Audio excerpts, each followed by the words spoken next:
Welcome in, everybody. Welcome Surprise, it's not Jordy. He is the carpool king today. I didn't have carpool this morning, so Lloyd and I are going to carry this for, I don't know, we were told 15 minutes, but probably longer. The way that both of us know Jordy, he said 15 to 20 minutes, which feels like probably 45 minutes to an hour. To an hour, yeah. But we have Ben Baby lined up, and we have Stacy Hollowell lined up, a basketball coach, so I would imagine he's going to come in if we have to do these interviews, because he wouldn't leave that to us. I think so. Because we're over here talking about what should we talk about. We are. Obviously, major news on the Harold Perkins front. Yep. As he has decommitted from Texas A&M, which made us get back to old Uncle Al. And we wanted to play a clip for you because Uncle Al said if you believe in God, then you might believe that he will join LSU. So we have a throwback. I have not. Okay, that we're going to throw it to here in a little bit. Okay. Oh, I didn't know if you wanted to get into it first. Yeah, let's get into it first and we'll see the clip. This might be the extent of the sports talk for the day. This might be. There's not a whole lot except Auburn is now #1. They rose up. They have risen. Past Saga. That's what we need Noah for. So they've won 15 straight since November. That's pretty big. And does that make you feel, I'm going to word this incorrectly, y'all are going to be mad, but doesn't that make you feel better about LSU's the loss? Yeah. Right? Yeah. When it you seems see like a team they're one of the best teams in the country. Yeah. They are right that's now, what I'm saying, right? But like it felt like you saw that whenever they played. Yes. Like LSU against Auburn, you felt like, oh man, we might be watching the #1 team in the country against LSU. Yes. LSU put up a pretty good effort, and once they get back to full strength, you saw Will Wade put out. He still doesn't know if Darius Days and Xavier Pinson are going to play, and you've seen what the team looks like without those two on the floor. And it's not the brand of basketball that LSU fans have, what you're new to the sport, it feels like, have come to expect. Yeah. And as LSU is in a little bit of a schneid. They play tomorrow back in the PMAC, which seems to be very important to get back home. Who are they playing tomorrow? Tennessee. Tennessee, right? Does that sound right? It does sound right. We're going to be corrected if it's not. But I live day to day with this thing. You know, I'll figure it out tomorrow whenever I do the document for Wednesday. Okay. Then we got Mikey's show Wednesday, mic'd up. But here's Harold Perkins and Uncle Al telling, hey, Tigers fan, maybe you want to believe a little bit. Let's see. Let's see it.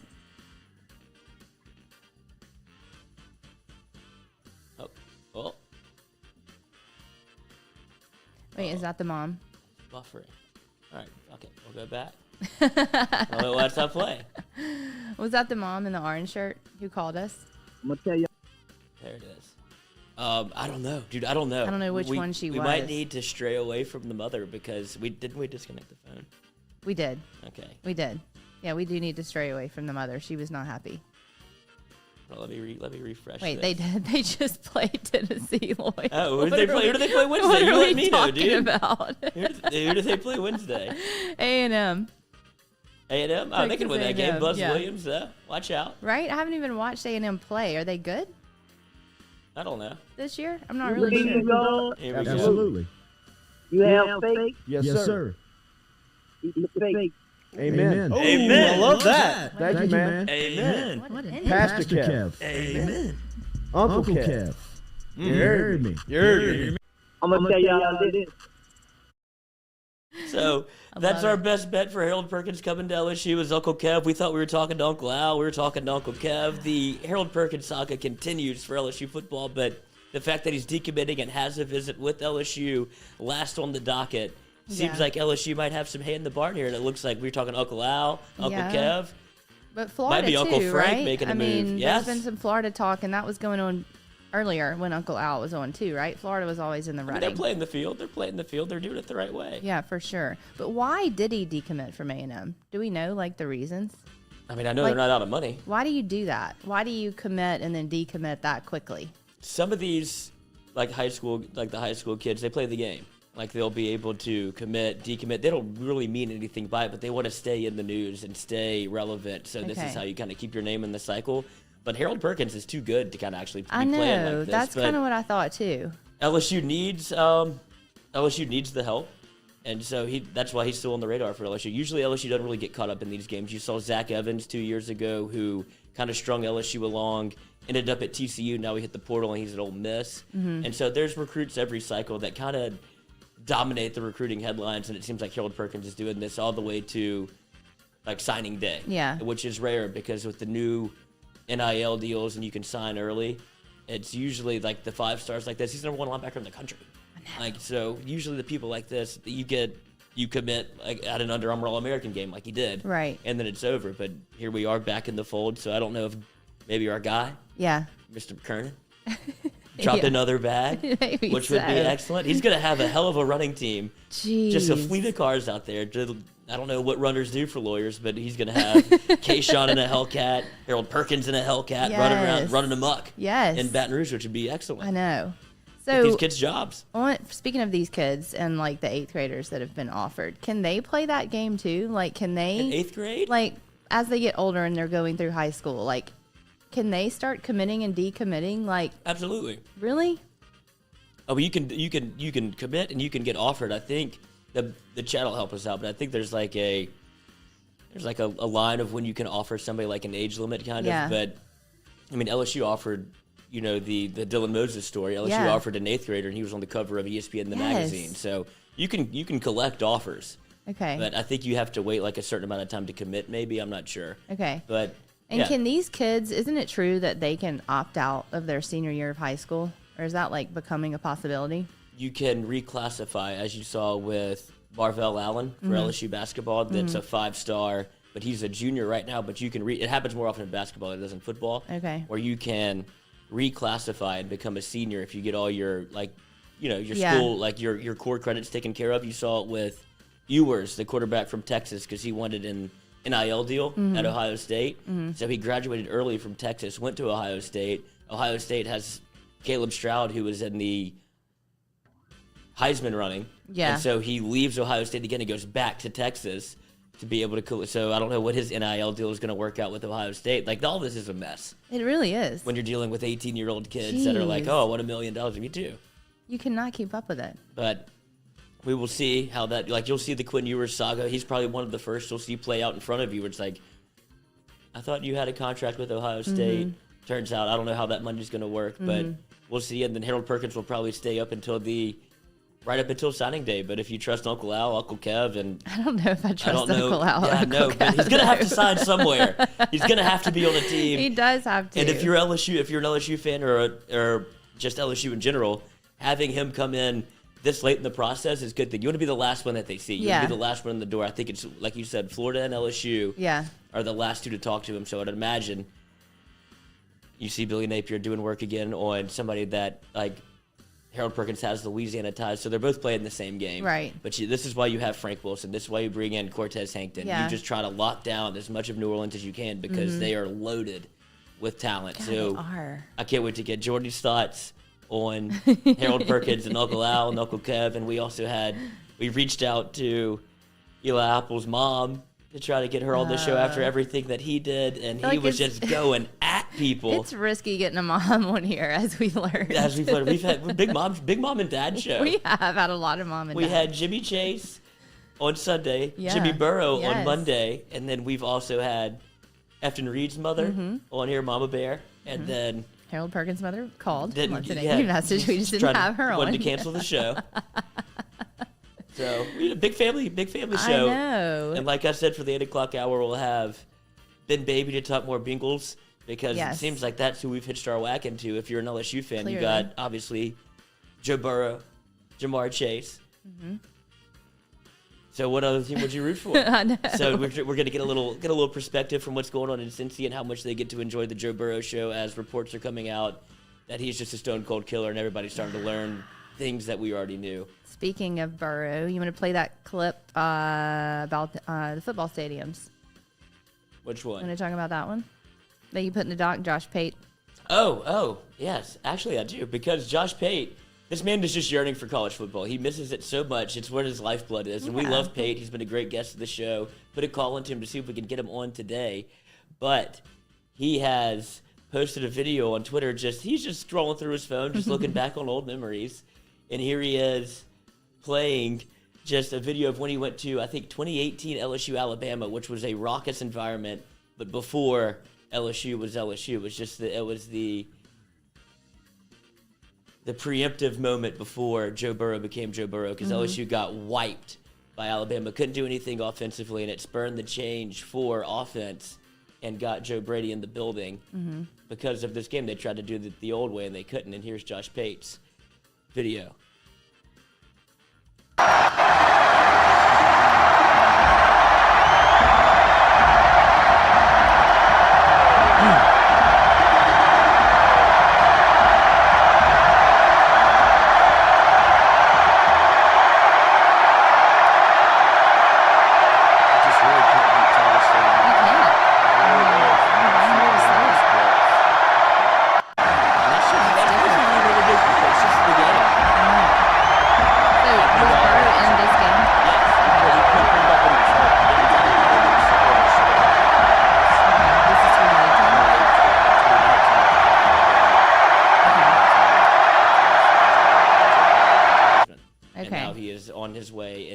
probably in his, people are saying his second year, but it feels a lot like 1.5. Yeah. Being able to go into the AFC Championship and pretty much shock the world. Right. Unless you're an LSU fan. I feel like this isn't really that surprising. Right. It may be a year early, but it is an absolute wild ride. If you wanted to, like I said, if you want to hitch your wagon to a team, it's absolutely the Bengals, and they might make Bengals fans for life on this playoff run when you have the Saints not in the playoffs. And then you have the LSU ties and that's what every Saints fan has always wanted, was for people to draft, or like the Saints brass to draft LSU players.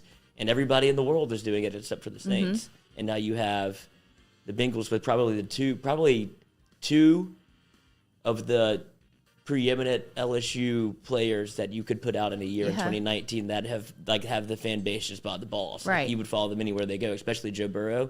They got them both on the same team, and one's a rookie and one's in the second year. Right. And they're in the AFC Championship. It's unbelievable. So he was asked, that's why we played that clip, he was asked about going into Kansas City and playing in that venue, right? And so Lloyd and I were talking before the show. Hopefully this doesn't get us in trouble. It's an honest question, right? We were talking about venues. So Joe said, they said, how's it going to be going into that venue? It's very loud, apparently. And he's like, I've played in Tiger Stadium. I've played in Alabama, played at Mississippi State.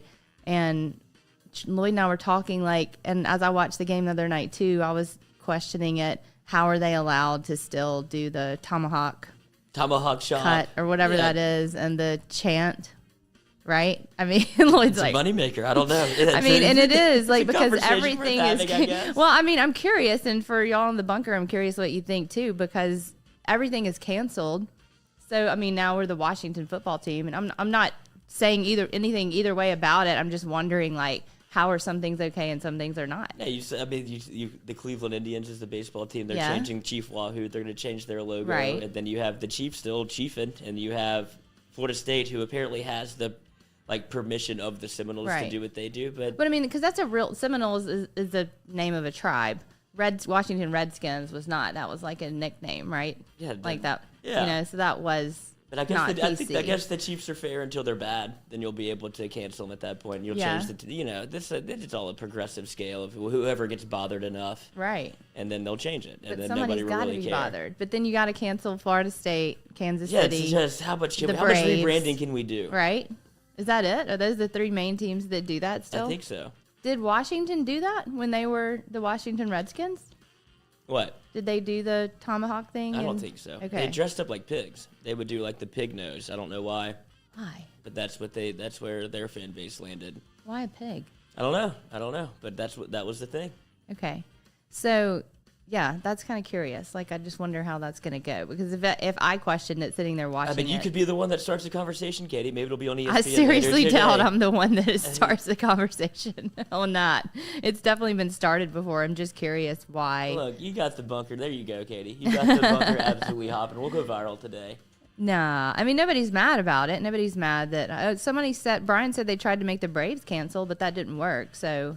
Well, the Braves are steady tomahawk shopping too. Right. They're real into it, and you just have the Chiefs are just riding Arrowhead, which is, I don't think there's anything. I guess Kansas City at one point was probably affiliated with the Chiefs. I don't know. Maybe they were, before it was America, it was their first ones here. It was their land. they claimed it. It was their land. Manifest Destiny took over. Do they have a horse, Kansas City? Are they the ones that ride the horse That's out Florida there? State. No, isn't there an NFL team that does a horse too? Is it the Chiefs? The Broncos ride a horse out there. Somebody I feel like rides a horse. I don't know. We'll find out whenever the Bengals take on the Chiefs, which will be a very interesting matchup. Bengals beat the Chiefs. They got to play at home and were able to, I think Burrow had 4 touchdowns and were able to beat the Chiefs to solidify their playoff ranking. And then you get to see the tilt again and almost the same. I think it's been 2 weeks since they've played, 3 weeks since they've played each other. So it's a rematch for the AFC Championship and a chance to put your ticket to go to the Super Bowl. And this time it's in Arrowhead, and that's why it kind of spurned the conversation whenever we talk with Ben Baby in the 8 o'clock hour. And while we played Josh Pate's kind of clip of what was going on and crowd noise, because Burrow was asked what he thinks about going into Arrowhead, and he's like, what he was originally asked was, the crowd noise at Tennessee, and he's like, I didn't really notice that crowd noise doesn't really affect me. He's like, I played in the SEC. I've been to big venues before. I played at Alabama. I played at Mississippi State, which made Ben Baby say, please don't bring cowbells in, which made me bring you into the conversation. Well, don't y'all practice? Doesn't LSU practice with cowbells piped in to the practice facility? Yeah, I think a lot of people do that. Speaker. Yeah, I think a lot of people and do that. And there was a little conversation about Mississippi State in the bowl game, maybe no, not the bowl game, the Egg Bowl, where you said that there's some decorum to the game where you stop ringing the cowbell. Yeah, you have to. But apparently they didn't in the Egg Bowl. So Wait, I didn't they hear about abused that. their privilege. You haven't heard Okay. this? No. Yes, they were ringing it In this past Egg Bowl? Yes, Okay. past the allotted time. Well, yeah, nothing's going to go right in the Egg Bowl, for one. Is there no rules? There are rules, but that's just such a volatile game. I mean, like, it's a scary Do you environment really to be believe in. that they... I've never been to Mississippi State. Never been to a game there. Well, we need to get this Do upcoming y'all season. stop? Do you put your cowbell down? Yeah. You pocket it? When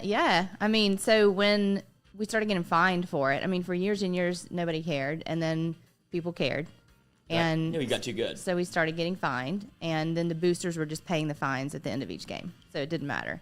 So then they were like, well, we got to figure this out. Priorities are exactly where you want them to be. You know, like We don't want to get in- NCAA was like, all right, we don't- got to figure something out here. You can't just keep doing that. And it is distracting, obviously, during a play. So it was actually Dan Mullen that started like coming out and promoting the rules, and everybody was obsessed with him. So we did it. And I mean, it was really amazing to watch it happen. Like, he went out on the field the first time and like taught everybody, here's when you ring, here's when you don't ring. And on the Jumbotron, there'll be like an X through a cowbell, and you stop ringing. So when the play starts, you stop ringing. And I mean, people did it, and it was absolutely amazing to like witness. Like The buy-in. You've never been, so you don't know. But I've I don't taken think I'll ever LSU. go. Yes, you will. We're gonna go. I want to go to the baseball game. Yes, we'll go to a baseball game too. So I've taken LSU friends to games before, and they're literally like, you know, hands over their ears, like hating life. Same with David. Like, why am I here? Like, I can't hear myself think. This is the worst sound I've ever heard in my life. And then it just stops. Like, right when you see it come on the board, like, stop ringing. And the whole thing is respect the bell is like their hashtag. Like, that's kind of. Yeah, you don't want to get your privilege taken away. Yeah. So I don't know what happened. How many times has David gone to a game with you? He's only. Isn't it like pulling teeth to get him to go to Mississippi State? No, because he's only gone when LSU's played there. Okay. Yeah, of course. So he wants to go to the game anyway. Yeah. Okay. So those are the God, games. I mean, still think I would miss that just because of the sole purpose of the cowbell. yeah. I mean, Even hearing it, just one in here is awful. yes, I understand where you're coming from. I completely understand and empathize with it. But for me, it's like my favorite sound in the world. Do you bring them on the road? No, you can't ring them on the road. I mean, you can't ring them at away games. That's what I'm saying. If you were just to bring one, confiscated. Well, I'm sure. Wouldn't someone at LSU jerk that thing out of my hand like in 2 seconds absolutely. if I had I would it? Yeah. imagine, but there's a diehard out there that brings it. There are diehards, but I mean, it's hard to get. I mean, you've got to like put it in your pants or boot or something to get it in. They're sneaking more than cowbells into football yeah, games, exactly, if I remember right? correctly. Right. So you can bring them to bowl games. So, but I've never seen anyone like get a bell confiscated at like another team's like away game. But I don't know. So I don't know what happened at the Ole Miss game. Like, I would imagine we just got fined if we were ringing like 3 plays. At home or away? At the Egg Bowl. Yeah, you were the one that informed me that something happened, but I didn't even know something happened. It used to be respected. Where is Dan Mullen? Would you take him back as opposed to the What do you mean, Pirate? where is he? We got fired from Well, Florida. I know. I didn't know if he was back on Mississippi State's radar, if they actually want back. I would take him back in a heartbeat. I love Dan Mullen. I mean, I really do. I think he's a great coach. He was great at Mississippi State, but got you ranked number 1, got Dak Prescott drafted, got him to the Cowboys, made you a Cowboys fan. Yes, he did a lot of things. I I don't know where he's going to go. Like, he fell hard, didn't he?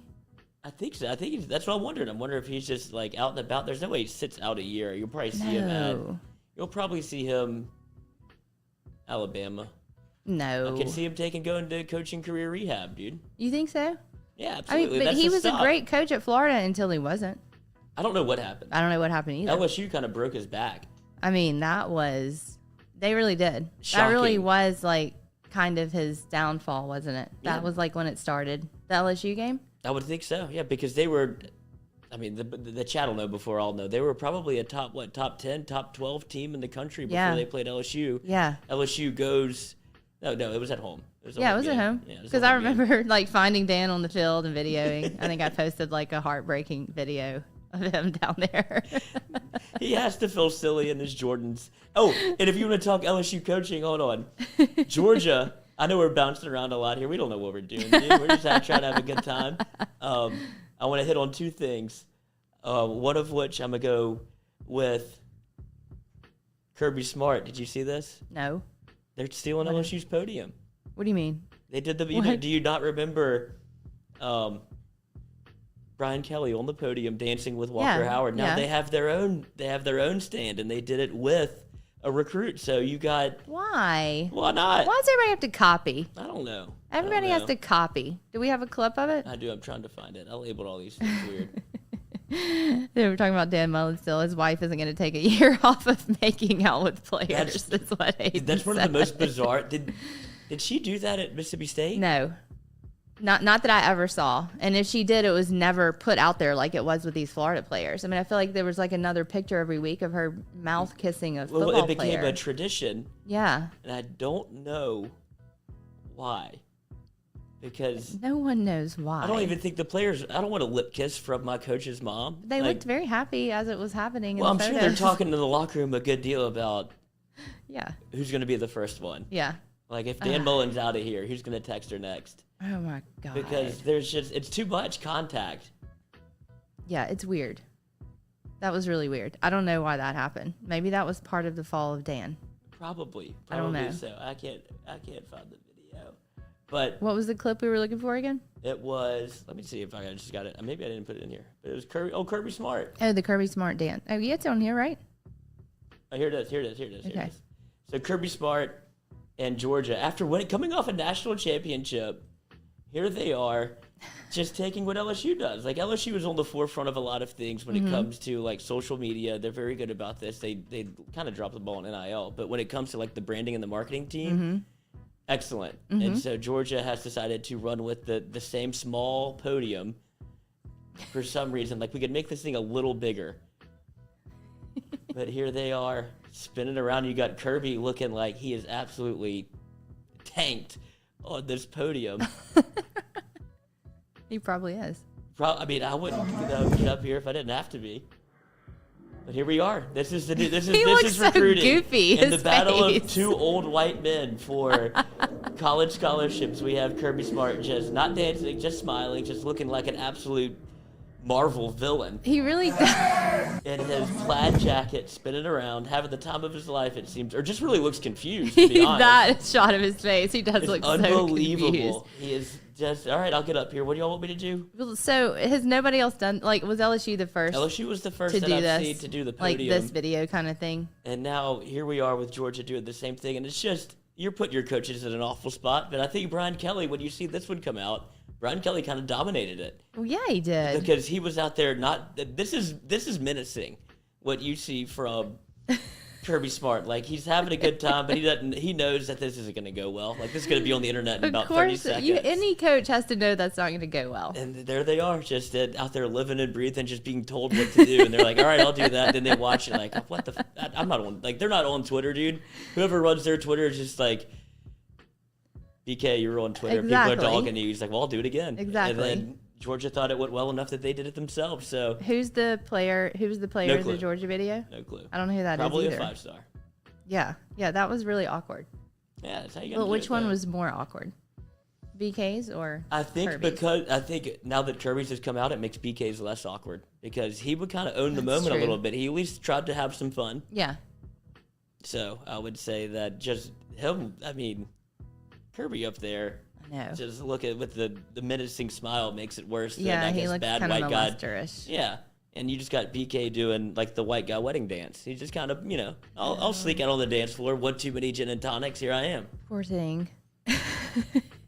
Speaking of drinking, What's did you that? see you're a big champagne girl? Not the biggest. Not the biggest, but I do enjoy champagne. I like to start with champagne. Did you see Patrick Mahomes' wife? No. Where she popped after the Chiefs win in 13 seconds. Patrick Mahomes drives them down the field, gets them into overtime, and they win. Right. She's in the booth. She's in, like, the suites. And wait, I did see it, and she sprayed it everywhere. All over the fans. Okay, I thought about that, and I wondered, would you be mad if you were a fan? Absolutely, dude. You would? Yes, if I'm not a part of the celebration with champagne, I don't want to get hit with champagne. I know, but you're a fan, and so you're excited. Yes, but where's this coming from? Like, who are you? What are you doing up there? Right. Like, well, I think you know, if you're the people underneath getting soaked by champagne, you know that she's up there, right? Like, you've already heard they make or themselves, looked. they're very... just hanging out, like, over the windowsill or whatever of it, doing that. So they saw her, right? So you know who it's coming from. Is this a wife or a fiance? Fiance? Are they married? They're not married, right? I don't know, dude. I think they shouldn't be. Patrick Mahomes needs to, for his sake, the family that he is tied to. Like, you can't pick your brothers. Right. But Jackson is a problem. Why? He's a TikTok star. Oh. Only because of what Patrick, he's riding the coattails of Patrick Mahomes, so he found his lane in TikTok, and he might be the worst person on the planet. They had him, so they went to it, speaking of Washington football team, they went to a Washington football game, and they were they were in memoriam of Sean Taylor's death, which is one of the best, probably, safeties of all time. He was cut down early in life and killed in his home during a home invasion, but... So that's a big deal for like Washington. They were celebrating his jersey retirement, and Jackson Mahomes did a TikTok on his logo, and he was he's just so socially unaware that it's just. And that's the same thing with I don't even know her name, Brittany Lynn. It's like the things that they're who's like. Brittany Lynn? That's Patrick Mahomes' Her name is Brittany Lynn. Brittany Lynn Mahomes got a big rock. Like she has a double name and it's Brittany Lynn. Brittany Lynn, that's what she wants. Wait, to be where known is as. she from? No clue. Oh my God, Mississippi for sure, right? That you should know. That's what I'm saying. That's got right to up be. your alley. Yeah, that's right. You know plenty of Brittany Lynn's and Delta Gamma. Yes. So the champagne thing, I guess I wouldn't be mad if I'm that big of a fan and it's her and I'm down there like and we're all celebrating, right? Right. I mean, that's a huge win. I don't know, man. Like, that's aggressive though. That's an aggressive, like arm completely extend, like holding the other. You know, that's a lot. How did she not drop the bottle on someone? Would be my question. She's ripped. She's a big workout girl. Jeez, yeah. I mean, But this is crazy. Like this is lunacy. It's a lot.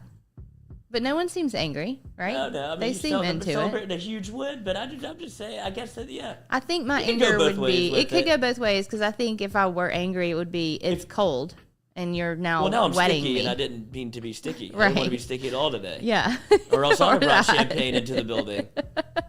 But if you're the one Buffalo fan that gets covered in That's what I'm saying. champagne, There's someone. that was just like, who is that? And of course, but they always seem to take the moment away from Patrick Mahomes, which is unbelievable. Like, let the man live. I know. You get to celebrate off of what he does all of the time, and then you take the moment away, and he has to go home to that. He has to go see Jackson, and he has to go see Brittany, and he's Jackson, like allegedly. well, he filmed it. Yeah. And it's just like, you see what I put on TikTok? He's like, I don't care, dude. Stop doing that. Stop tarnishing the Mahomes It name. went viral, huh? Of course, that's all they're chasing. And Patrick is trying to win football games. Yeah. I like it though. I mean, I like that she's that excited, right? Sure. I mean, I just think I do have an experience of that happening to me in a football stadium, and it was here in Tiger Stadium. what, drink port or champagne? Drink poured, like On in you? college. Yes, in college. Intentionally? Well, I mean, yeah, I'm in the student Like- section. This is when I was in college at Mississippi State, here for the game, and in the student section because I'm here with friends that go here, so that's where our tickets are. And it was one of the most terrifying moments of my life, to be honest. I mean, just that was my first experience in Tiger Stadium. What year was it? They don't date you, but what year was it? This was probably Circa. 2000. I said it was the comeuppance of LSU. Yeah. So that's what it was getting. Actually, there was some real vitriol in LSU Stadium. Like it was a madhouse. That's There when was we no had rules. been beating each other. It was kind of like back and forth then. And then, so it was an angry game, you know, and there I am, not ringing a cowbell, obviously. And I just had one other friend with me, and it was I've never been so terrified. Like, I won't forget those moments. And I just remember drinks coming from behind us, just like bourbon, like all over us. I mean, so you didn't get poured on.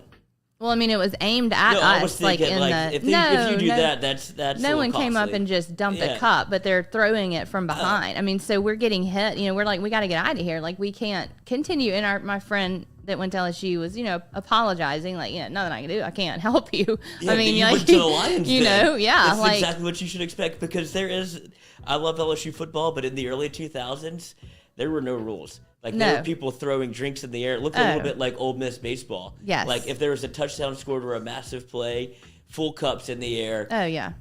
Bottles in the air. Yes. Didn't matter. And it was like Woodstock. Yes. Which was excellent, and I kind of miss it. But if you were an opposing fan, I could imagine that you would be like, what is going on over here? Yeah, I don't feel safe. Yeah. Which is great. Because it was an angry time. It is. Yeah, so no one was being friendly. I mean, this was like, get out. Friendly before. You could get you a plate of food, get Maybe you a little tiger bait, but there was always the animosity always came in the game. Like the hostility happened after the bourbons. Well, it also happened after the game because we went back to our tailgate and I think we tailgated until like 1 a.m. and we were with a group of people and a girl that was with us. I think she went to some other school. She wasn't even a state person. Was in a portalet and someone came by and pushed it completely over, like in front of us. And her boyfriend was with us, and he was huge. I mean, this guy was like 6'5", like huge. And I was so afraid. He just starts fighting the guy. So the girl's like on the ground in the portalet, has been tipped over. Did she get let out, or he fought? Yeah, she got first? out. People were letting her out. I mean, it happened like so quickly, like around. I mean, we all watched it happen. Like Who it was won the game? LSU. Nice. So, I mean, it's like, why are you doing this to us? We know, like, you don't have to prove anything else. Like, let us just finish tailgating and not get covered in, like, dude. Yes. And so she's on the ground, like, coming out of the portalet, and he's just beating this guy down. I mean, they're just beating each other. It was so frightening. I couldn't think of a worst case scenario than being tipped over in a portalet. I don't know what I would do. There's no way to, because there is no way to describe what she looked like and, like, what that felt like. Over under on Jordy 735. It sounds like is that him? I think so. Door needs some WD-40. Where does it? Okay, all perfect. Right, Jordy's here, so let's take a break for a minute, reset, get him in the chair, and we'll come back and probably talk some sports and stuff. I think we did talk sports. We did a little bit. We'll talk more sports. We bounced around. We'll hear from some guests. The pre-production meeting was more interesting. Exactly. Didn't want to have that conversation. Exactly. So give us a minute. We'll be right back with you. Thank you, Go Chevrolet.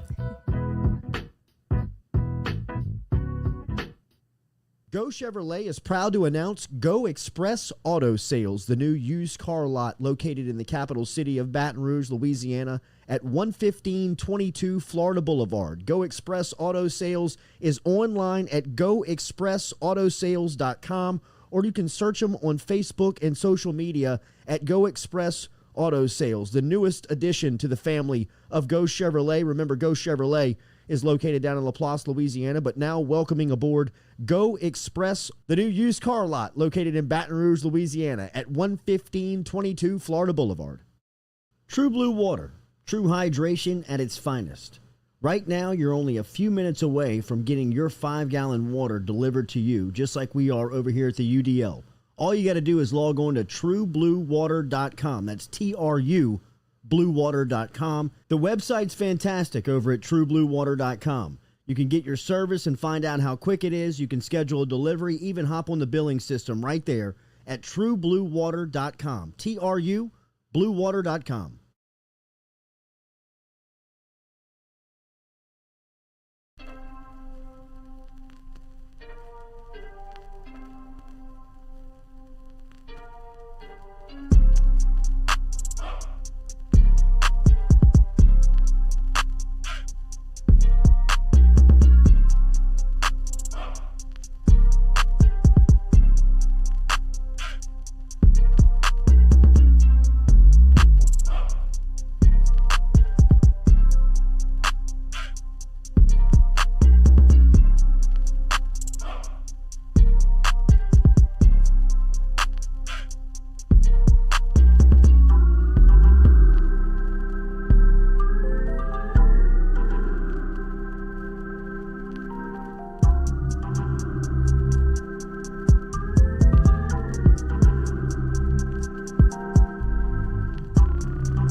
Jordy Culotta Show, live, powered and driven here by Go Chevrolet here on this Tuesday morning. To be in. Sorry, I'm late. We're in a little carpool this morning. How was it, dude? First I love experience? it. I love it. Might try to start doing that when I have Jay. Really. It's good, right? It Now is. You know why Or I a do couple it. days a week. Yeah, you get a little time in the good car. conversation. Yeah, that's when they talk. Kind of open them up. That's when they talk. But it was cool. Thanks for starting your day with us. Make sure you hit that like and share button. We got some good news coming up. We got Ben Baby coming up here at 8 a.m. when we're going to talk to Stacy Hollowell, who is coaching the number one team in lower division basketball right now over at Loyola, and we will talk to him at 8:45 this morning. Really looking forward to our conversation with Coach Stacy coming up here at 8:45.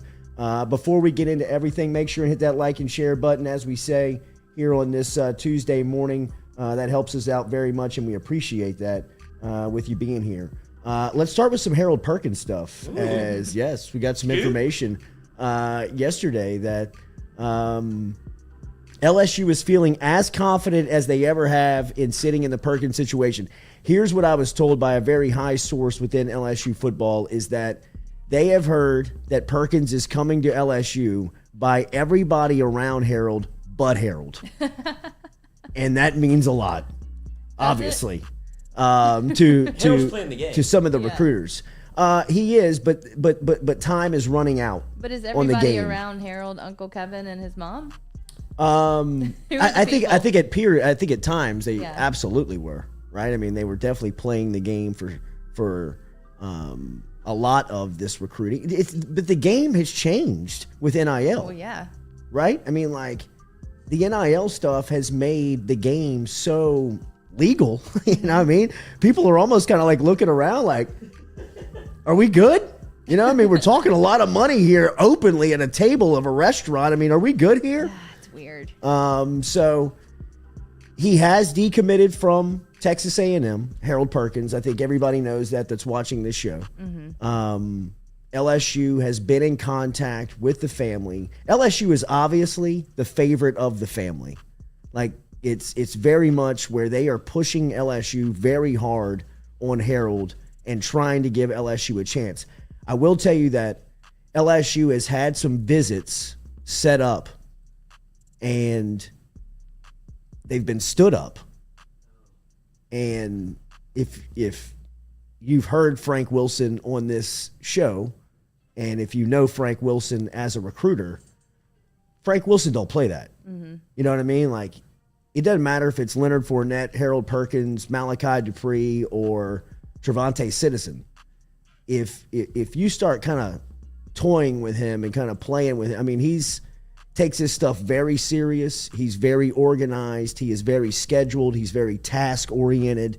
And I mean, he's got objectives every single day. And if, somebody doesn't show up for something like this, where there's a lot of communication and a lot of conversation and a lot of commitment and a lot of people that are kind of moving and shaking things around to make things happen.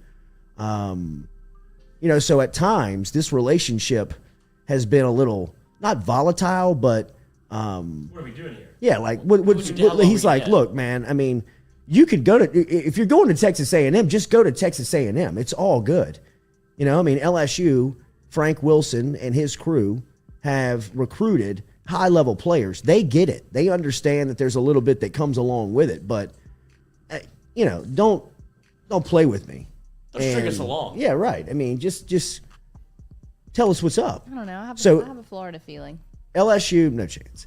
You don't LSU. wanna go to Florida? I mean, I don't think that if he goes to Florida, Florida's going to be the highest bidder, and Texas A&M's not going to get outbid by Florida. Yeah, right. maybe, LSU maybe. can come to the table with a team with a deal, and it could go a long way, which I think is happening. Right, like behind the scenes, a lot of stuff is moving and shaking, and there are still deals that are being struck with current members of the squad. I mean, like right now, Ali Gay coming back. I mean, there's got to have some stuff going on with that. And who, again, is stepping up but Gordon McKernan, right, on this NIL stuff. And I think LSU behind the scenes is trying to get organized from a business standpoint on how this stuff is going to work into the future, how you recruit the current team compared to some of the recruits, right? Because Harold Perkins and Jacoby Matthews and Trevante Citizen need a deal Yeah. if they're going to come to LSU.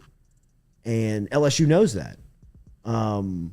And, you know, I mean, I think right now there's an emphasis even on saving the current schedule. I mean, the current roster. Guys like Gay, even Mason Smith. You know, I mean, Mason Smith is turning down, or not turning down, he's turning away a lot of phone calls right now and kind of shoveling them to other people and personnel around, you know, kind of his life. But I mean, those calls are coming in from other schools that, you know, it gives you something to think about. You know, whether you're in on the transfer portal or you're opposed to the transfer portal, what it's really doing, the effect that it's having on these kids is whether you want to leave or not, it's giving you a choice. It's giving you something that you have to think about when another school is offering and saying, hey, look, if you make the move, if you want to come over here, we can get you a deal for a minimum of X. And you might fire back and say, but what if it was Y? And they say, hell, you know what? We'll make it Z. Come on. And, you know, people behind the scenes are trying to work for LSU and trying to cultivate things and put things together from an organizational standpoint that they can combat that. But, you know, I mean, how do you comparatively recruit the roster that's already on campus to big-time guys like Jacoby Matthews, Trevante Citizen, and now Harold Perkins is back in play? And I do know that LSU is going to have an in-home on Thursday. All of that is set up. With Harold? With Harold Perkins. They're going in-home, and everybody's going to be there, and everybody in the room is going to be pro-LSU. Uncle Al? Like, not pro-LSU, like chanting LSU when he walks in. Like, when he walks in, decked out from head to toe in purple and gold. Tech Miner's house. Absolutely. But with it on. I mean, it's going to be tough for LSU not to feel really comfortable in Harold Perkins' living room on Thursday. And then Harold Perkins is officially coming to LSU this weekend, which is all being set up. And they are going to roll the red carpet out for him and Uncle Al and the entire crew. And Uncle Kev. Everybody. And Mama. So, I mean, they sit in a really good place with Harold Perkins right now, which, I mean, 2-3 weeks ago, I think even like the highest tier of LSU football personnel would tell you that they didn't have a chance, nor did they really want a chance because they didn't feel like it was real. Did A&M do all this for him too? Did they go through the same thing? The home visits, everything? Absolutely. So he could go through this with LSU and then decommit from LSU as well. Well, he's run out of time. Well, February, the February signing date is coming up, and as soon as he signs that letter of intent, well, now he's kind of legally bound to a school. So then he can't decommit. Well, I mean, he can, but I mean, it's going to be a process of. It's going to be crazy. It's going to be wild. I mean, once he gets on campus, I think the way that you're signing these Harold Perkins NIL deals, and we'll have Gordon back on and talk to him about this stuff because, like I said, man, I mean, I've talked to people within his office. There's a lot of moving parts that are happening, but there's a lot of things that are going on to really not save LSU's roster, but keep it intact. You know what I mean? Like, I mean, make sure guys like Ali Gay and Mason Smith are comfortable next season. So, I mean, But that's happening in Athens. That's happening in Gainesville. That's happening in Austin. That's happening in College Station. Hell, it's happening in Fayetteville. Who's going to step up behind Gordon now and help him out? I don't know. Like somebody's got to. Another big business owner. I don't know. I mean, I really don't know where all of that stands. I know that there is, that there's people within LSU's football program that are focusing on those types of personnel.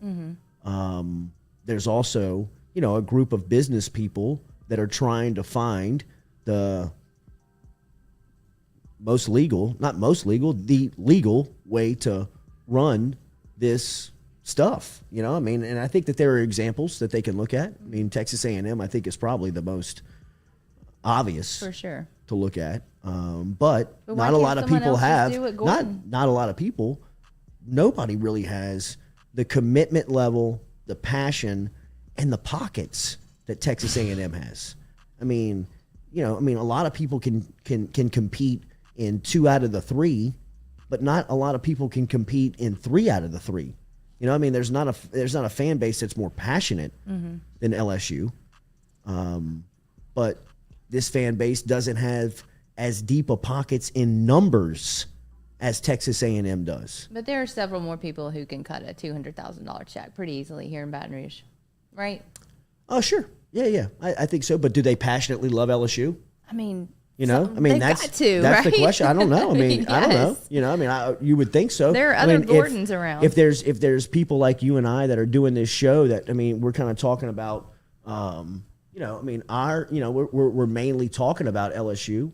I mean, obviously there's passion for it, but I mean, if it came down to it, would you cut a $200,000 check to the program? And really here, like, think this out loud, especially if you're in business.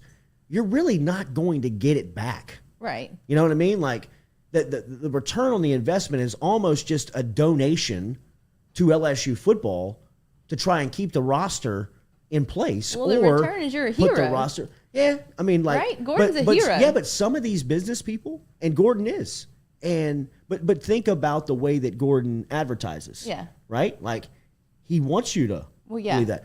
A lot of these business people that they are approaching, they don't want that. That's true. They don't want to be out front. They don't want their face in the public. They don't want their name in the paper. They don't want their name on the show. Yeah.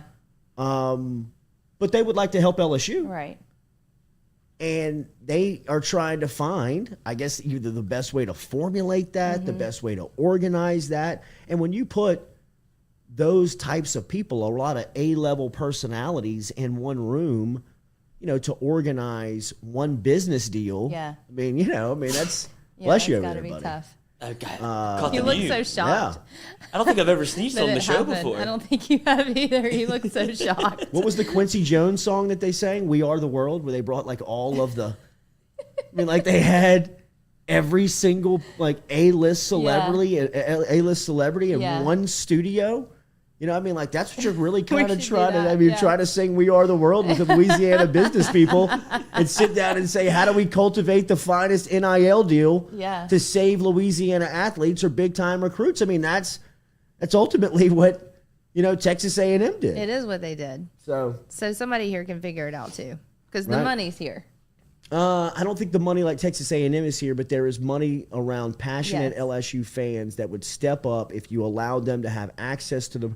I don't know what gets these people's rocks off. I don't know what is like. At this, I would imagine. Well, yeah, and keeping players like Kayshawn around.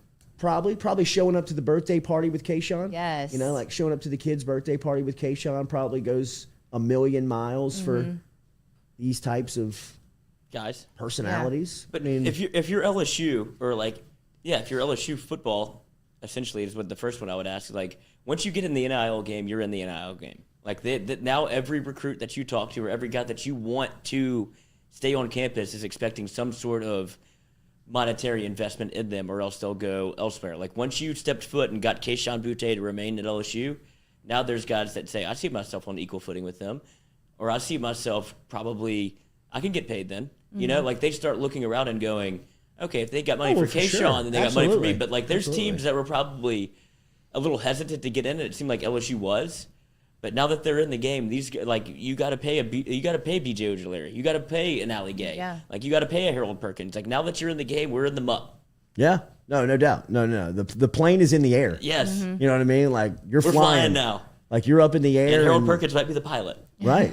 Well, then Jacoby Matthews wants to co-pilot. That's fine. I mean, you got room for Javante? Absolutely. I mean, so, watch out with this running back, Diggs, the former running back at Rummel, Diggs at Notre Dame.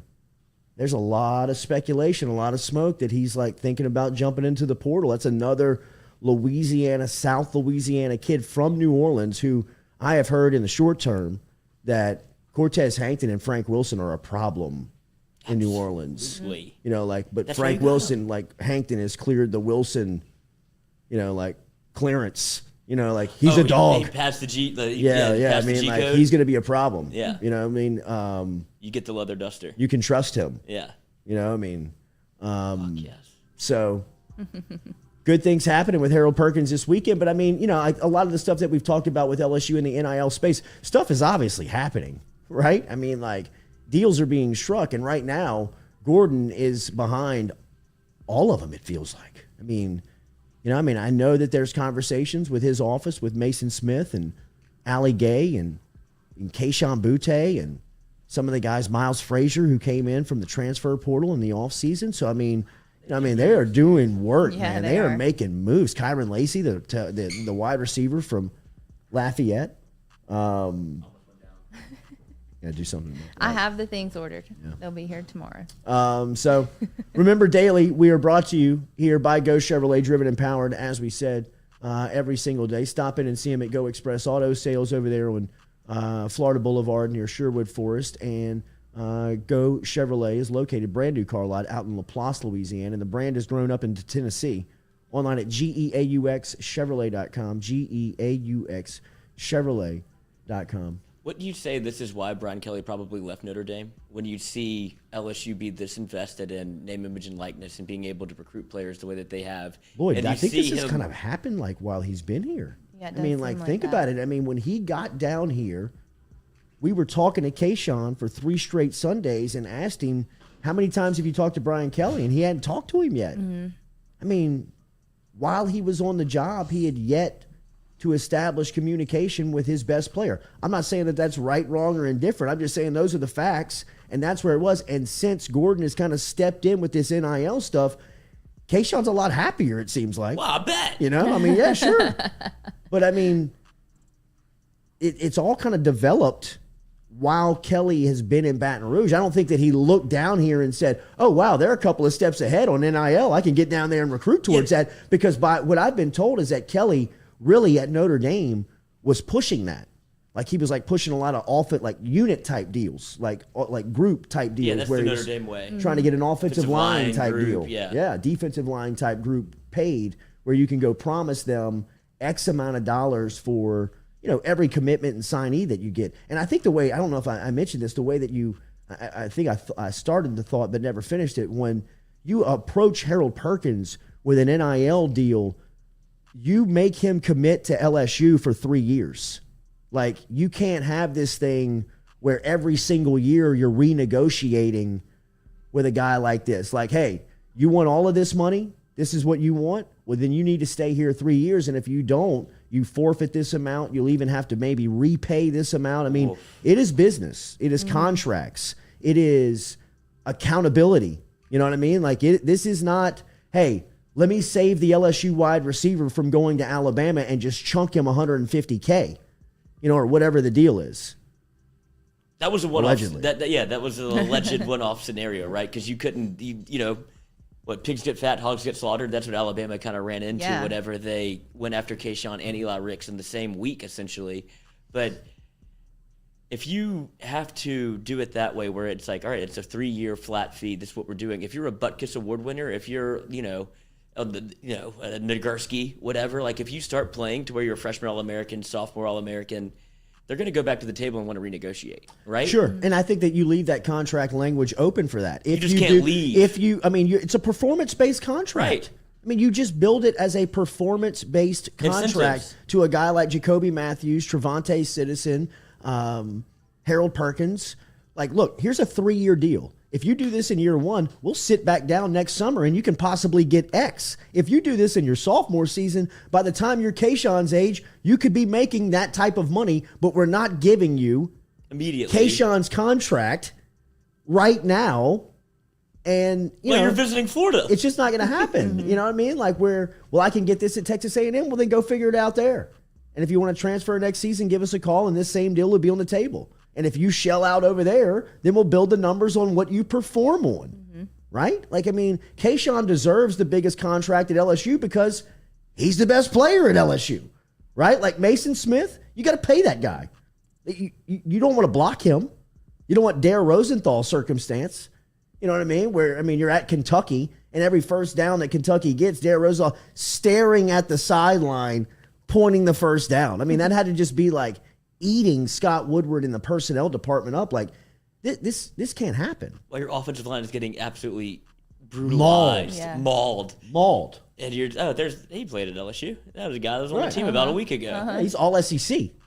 All right, we got to get to Ben Baby here on the Jordy Culotta Show. When we come back, we'll talk more Cincinnati football. Burrow and the boys taking on Kansas City this weekend as they will travel to Arrowhead We will take them and ask them, ask Ben Baby about some of those storylines. Coming up here on the Jordy Culotta Show, driven and powered by Go Chevrolet. We'll be right back. I'm interested to hear about this carpool. I think you're in it. I think you like it, but that's not good.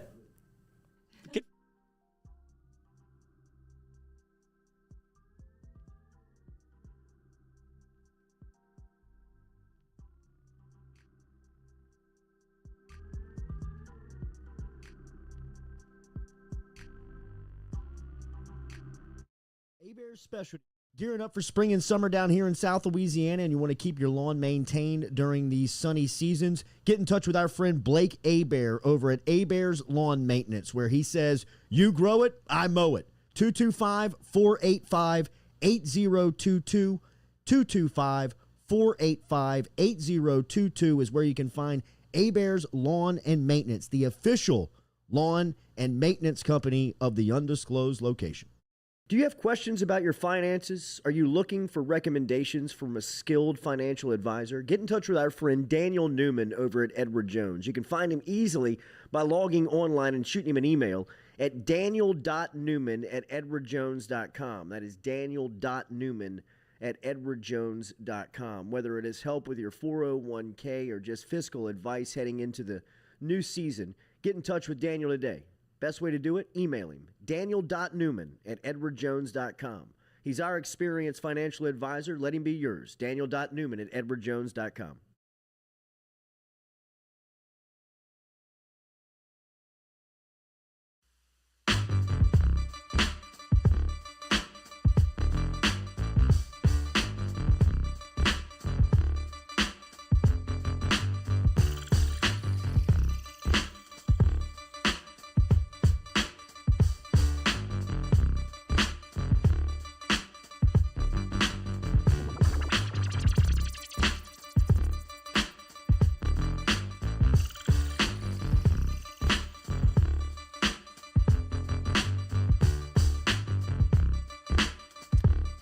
All right, great bounce back last night for the Blue Jays as they take down St. Aloysius last night. It was a good, redeeming feeling to go to their campus last night. Give them a little payback as the Blue Jays were able to topple the St. Aloysius Lions on their campus. We'll get to that, but bigger game this weekend is going to be Cincinnati traveling down to Arrowhead. Burrow versus Mahomes is the storyline. Burrow in the AFC Championship game in year 2. We talked to Jimmy yesterday, his old man.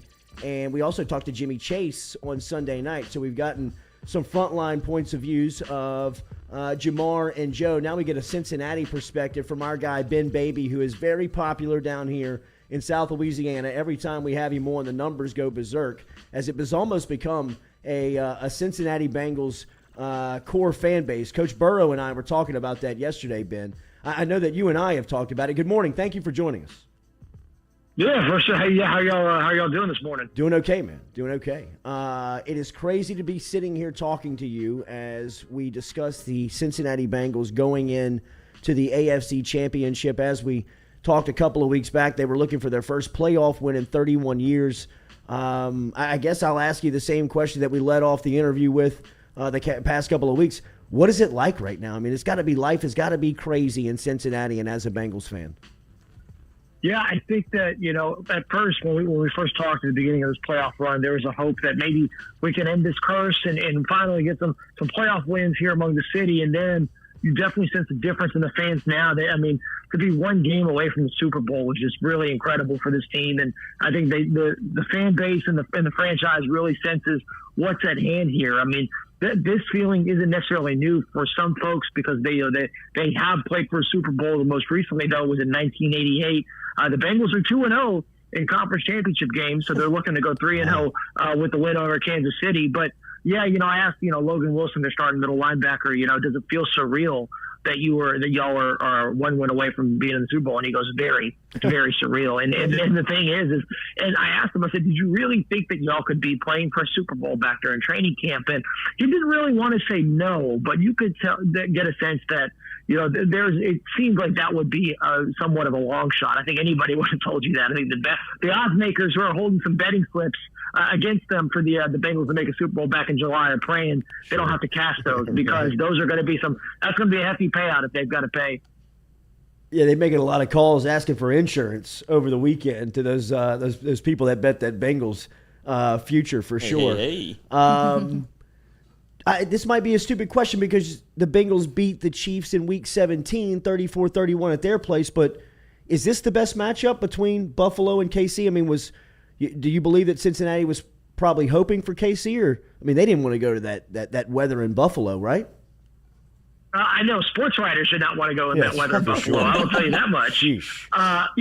I would imagine that there would be some, like, they've been very hesitant to say who they would have liked to play. And the thing is, especially with the mentality that they have, under Burrow, from him saying, we don't want to have this underdog mentality. We want to feel like we belong and we believe we're a really, really good team. They feel like they don't need to luck into any matchups. I mean, that's the kind of feeling they've got inside that locker room right now. And I think they were happy to play whoever, and they were happy to go out and try to beat whoever, which, if it was going to be Kansas City or Buffalo. And I do think, though, there's got to be some benefit to playing Kansas City just a few weeks ago. Yeah. You've got a good sense of what they can do. Your players have a good sense of what they can do. Honestly, Jamar Chase is going to have a great sense of what that secondary is going to do. And one thing that is gone, maybe understated is Jamar is an incredibly smart guy. And for him to get, play a team a second time, get a feel of what the defenders like to do, how they like to play them on the inside and the outside, leverage-wise, get a feel for where they like to sit in their zones, all these things. I think all the nuances of playing that position at wide receiver, he's going to get a second crack at them, going to get more familiarity with them. I think that's going to be really interesting to see how that plays out. Now, granted, he had 266 yards, a franchise record, the first time they played him. I don't really know how much more he can get. We're going to be talking some insane records if that's the case. But, I think that they feel good about it. And, when you look at how Buffalo was able to pass against Kansas City, the way the Bengals were able to pass against Kansas City, we could be in for another high-scoring affair. Evan McPherson, talk about his rookie season and what he accomplished on Sunday. Did you expect him to nail that 52-yarder when he lined it up after the season that he's had here in year one? Yeah, he definitely did. I thought that, the Bengals have had every confidence in him to go out and hit some of these game winners when you look at how they schemed up the end-of-game situations, when they put him on the field, where they put him on the field. They feel like he's a guy who can go out and hit timely kicks and crucial kicks in high-pressure situations. I was so crushed on deadline, I didn't even watch it go through. I just listened for the crowd. And I was like, all right, because I was like, I need to get something in now, and I don't got time to be looking and going back. So I just went ahead and put something down. And Evan, you could tell before it went through the uprights, he said, we're going to start celebrating now. And now that did cost him against Green Bay when the ball did clang off the upright and veer. But, he's been a guy that, there was a lot of questions over whether they should have taken a kicker in the 5th round of the draft when you look at some of the guys who could come out, some of the prospects who maybe have really good upside, who might be a little raw at that portion of the draft. They instead decided to go get a kicker in Evan McPherson out of Florida. They really liked what he could do, and that is proving to be a pretty big acquisition because, frankly, they're not playing for an AFC title game if they don't have Evan McPherson right now. Ben Baby joining us here, ESPN.com, covers the Cincinnati Bengals. Ben, 9 sacks against Burrow last week, obviously, and I don't want to focus on any negative because I know the story is high positive around Cincinnati going to the AFC Championship game, but how do they fix the offensive line woes in the offseason around Burrow? Obviously, he's the franchise and the guy that they are basing their future around. How do they protect him? Yeah, I wonder if it's not time for the Bengals to be realistic about what their deficiencies are in the offensive line. It's something that they've kind of made excuses for and said, we feel like we've got a really good team here, a good unit here, and they haven't really made any big acquisitions the last couple of years. But overall, this has been a unit that struggled. We had them at 30th in our pass block win rate, our ESPN metric that's powered by NFL Next Gen throughout the regular season. It's about where they were the year before when Burrow had that knee injury. And I think that there are some issues that need to be addressed, in terms of guys getting beat one-on-one and maybe that blocking need to be better. I think there's also a sense of Burrow's timing has to be better if we're going to be quite honest. I think that that's something that probably needs to improve. And it's something that I think will get better as he continues to be in the league, getting a sense of what hits he can get away from, who he can probably, what sacks he can avoid if he lets a free rusher come through and go from there. I think that there are some things that he can get better at. there's also things the coaching staff can get better at as well, and maybe scheming things up a little bit easier for him to go out and to get the ball out quicker or make a read quicker or things of that nature. So, Zach Taylor, the Bengals head coach, was very clear that blame is to be shared for all of those 9 sacks, and I think that's a very accurate way to look at things. And I think you've also got to give Tennessee a ton of credit because they did a good job of keeping Joe on his toes, and that may have led for him holding the ball a little bit longer and in some of those sacks.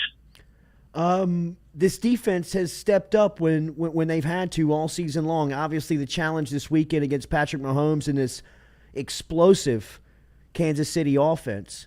Talk about the defense and how they have performed this season, and obviously the challenge that awaits them on Sunday in Arrowhead.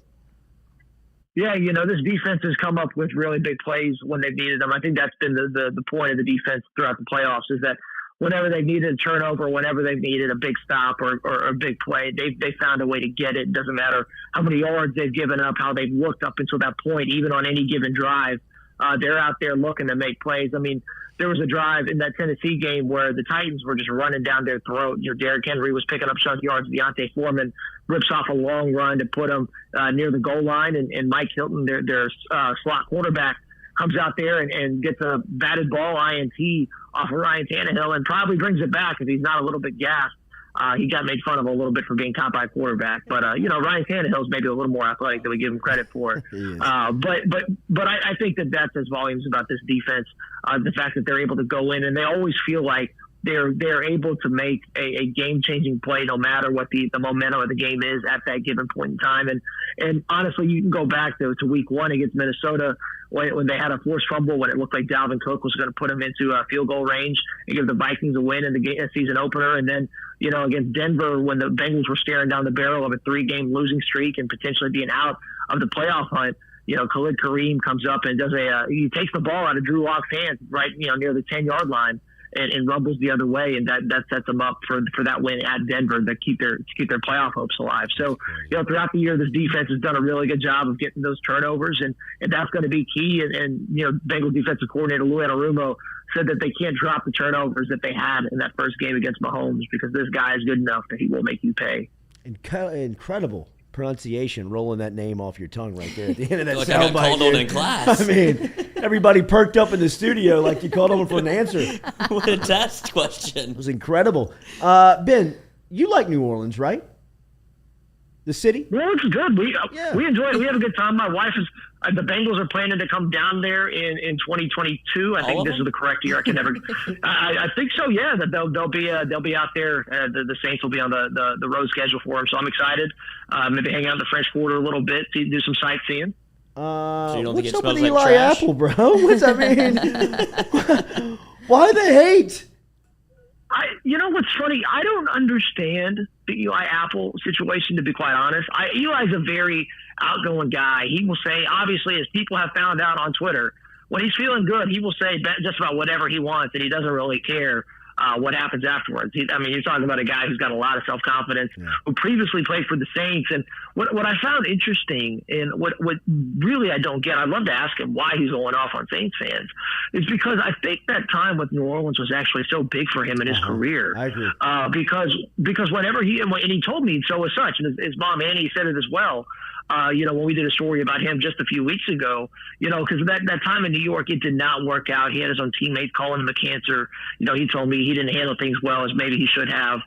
There's a lot of pressure when you're a top pick and you're coming and performing, especially in a media market like New York. And for him to be a part of a New Orleans team that was, a no call, pass interference away from being in the Super Bowl, and for him to be a part of a winning team and a winning culture in that kind of locker room, I think that was big for him moving forward. Now, granted, the Saints did kind of let him go, and then they let him go to Carolina where he battled some injuries. And so maybe that's where some of this hate comes from, but it's been funny to see the reaction on Twitter. Even Jamar Chase had to pop in and say, hey, all y'all bashing Eli. I follow all y'all too. So, but it's all in good fun, so to speak. I don't think that Eli actually hates Saints fans. At least I wouldn't think so. I don't think he's there long enough to be quite honest. But Put up in the corner. I think he's a little jaded. Don't put baby in the corner. Yeah, no, I think he's kind of he misses. It was very big for him. That time in New Orleans was very instrumental in kind of reinvigorating his career. Ben, we know the story here in Baton Rouge. The further you get away from it, it's crazy to see how many millionaires that Joe Burrow has made and how many people he has made rich along the way. Sorry for the people that are beeping in. What was life like post Burrow now that the Bengals just hit decline on it are staring at a AFC championship game in the face?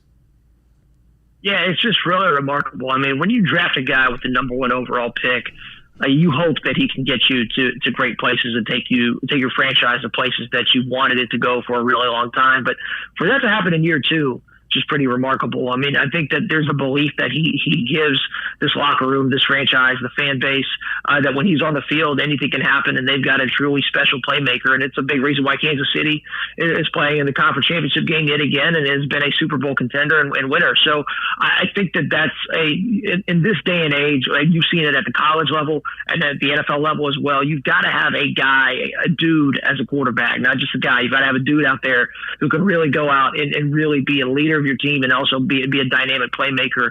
And they've got that in Burrow. You know, we saw how that transformed LSU and what that did for, like you said, it made a whole lot of people a lot of money, got a whole lot of people a lot of buyout money as well. And for Zach Taylor, you know, he was a guy who was sitting on the hot seat, you know, going into this, you know, probably even at the end of his 3rd season, and for them to make the playoffs and do what they've done, that's definitely been good for Zach. You've got the coordinators getting looks at head coaching jobs as well. You know, Duke Tobin's been banded around as one of the maybe one of the top execs of the year when the Bengals hadn't really drafted all that well the last few years up until, you know, that 2020 draft and what they've done in free agency. So, you know, I think any good coach will tell you that, you know, if you've got a good player, they can cover a lot of cracks. And Burrow is definitely that kind of guy who can elevate everyone around him. And that's really the mark of true greatness. And I think we're starting to see that with number 9. Whenever you go back to this matchup, obviously the Bengals have played the Chiefs and Joe Burrow threw 4 touchdowns, were able to beat them. But when you look at it, does it feel like a different Chiefs team this time around just because of what they were able, 13 seconds, they were able to score and get into the overtime. And it looks like this is the Chiefs team that everybody expected going into the year, and they've kind of reached their final form. Does this feel like a different game than it did the first time around? Honestly, not necessarily. The Chiefs have won 8 in a row. Kansas City had won 8 in a row going into that Bengals game. And, you know, they looked like world beaters in that first half. I didn't think that Mahomes was going to be stopped that entire first half in that game. And the Bengals came out in the second half, and they did a really good job of slowing Mahomes down. And, you know, they were able to give him some different looks, you know, threw a 0 blitz at him at the end of the game. And, you know, the Bengals had to come back in that game. You know, they were down, and that was Kansas City looked like they were going to cruise. And Cincinnati had to really rally, and Burrow had to come, you know, out with a really remarkable performance against them, and Chase did what he did.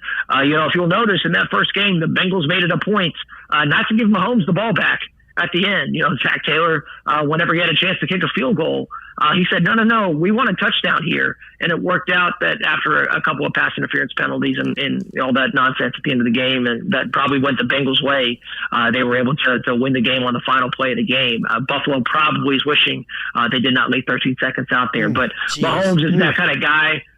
You know, that's going to be, you know, I've seen him since he was at White House in high school, seen that when he was at Texas Tech and now at Kansas City. I mean, he's that guy. He's going to be someone who's dangerous anytime he's on the field. And if you're Cincinnati, you've got to try to maybe keep up with him. I think that's your only hope, is maybe trying to slow him down, but really your offense has to be really, really good, like Buffalo's was, to even have a shot.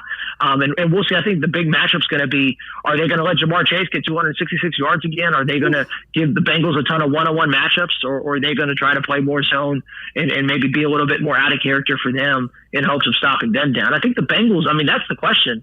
It's not if the Bengals can stop Kansas City. It's if Kansas City can stop Cincinnati, because, you know, the Bengals did a good job in the first game of slowing Mahomes down. And, you know, Kansas City, if they had played better defensively, they're winning that game. So that, for me, that's actually the big question mark. Ben, I started reading your stuff at the Dallas Morning News. Did you cover Patrick Mahomes in high school? I used to cover, you know, I think you're covering recruiting and you're out and you're doing all that. But I've known who he was back when I covered high schools, you know, back up in the Denton area where I went to school in North Texas. You know, he was actually a great baseball player as well. Michael Kopech, who I believe is in the Chicago White Sox organization right now, is one of their best pitchers. Him and Mahomes went toe-to-toe in a baseball game. I remember reading that story. I think Mahomes Kopech pitched like a no-hitter, and Mahomes still beat him.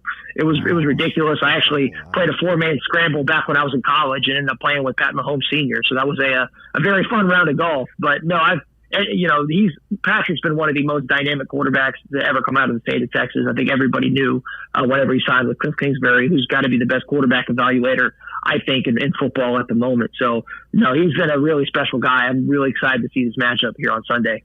Enjoy this weekend. It should be electric. What a cool story that you'll write for Cincinnati Bengal fans, one that they will hold on to probably forever if they're on the winning side or losing side. I imagine that this will be a classic matchup, and everybody will be invested in this one.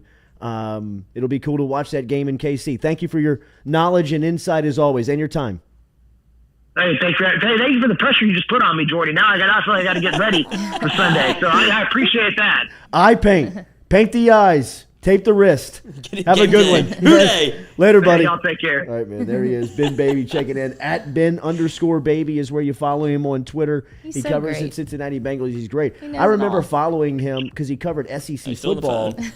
Sorry, Ben. He covered SEC football for the Dallas Morning News. And we used to have him on the radio show, just kind of as a different perspective. Somebody that was kind of, maybe outside the listening area that was very invested in it and really wrote.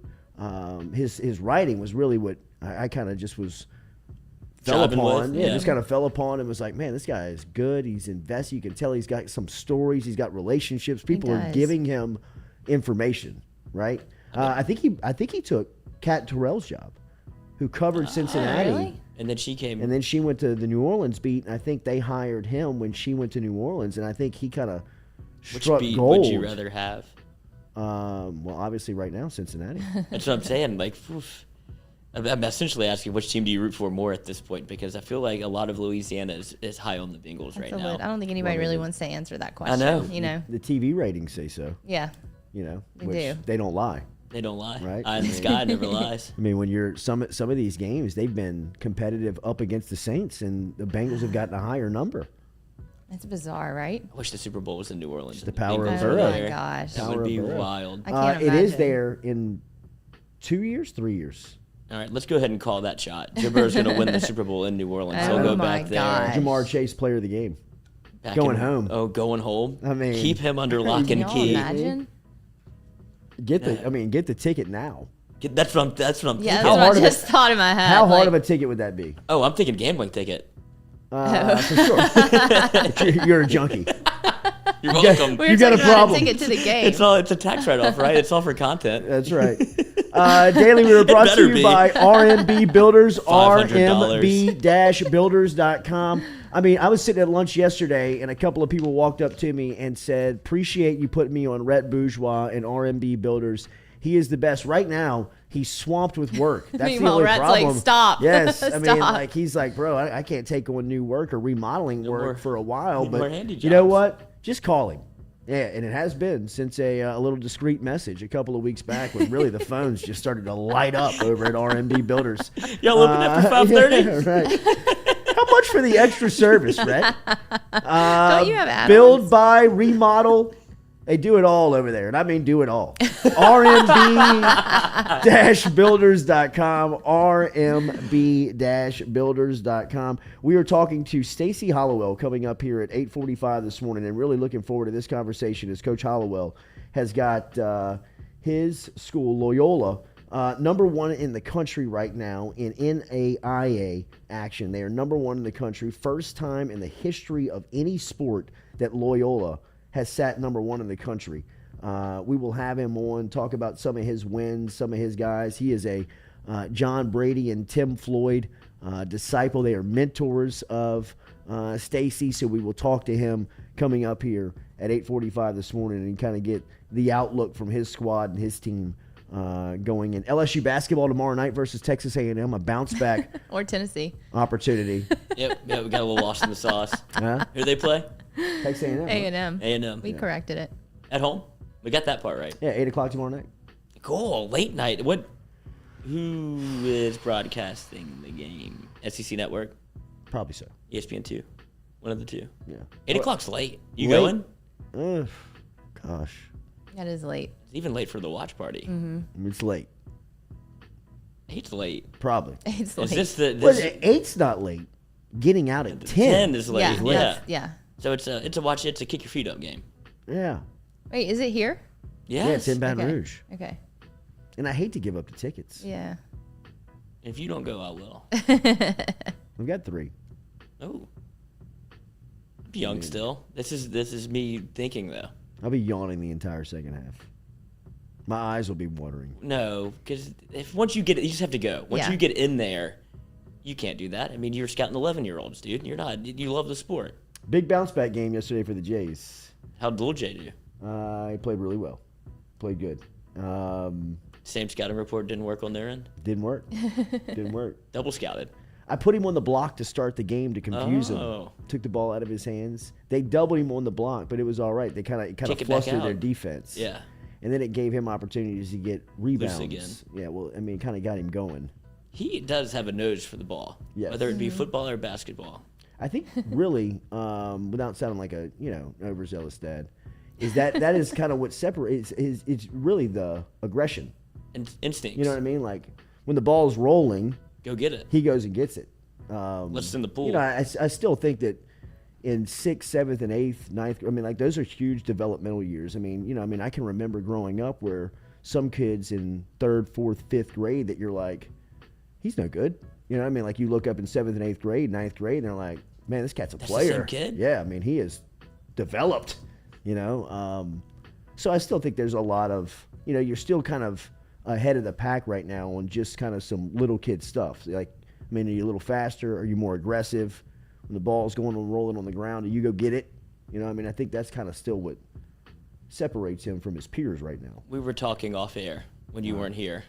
Bastards. Are you worried about? we were seeing how tall he could get. What do you think? Because he said he's kind of big for his age. He We're is. wondering where that's coming from. Me too. Milkman. Yeah. But, I mean, very Italian-blooded in that, you kind of grow fast, but then you kind of hit the wall early.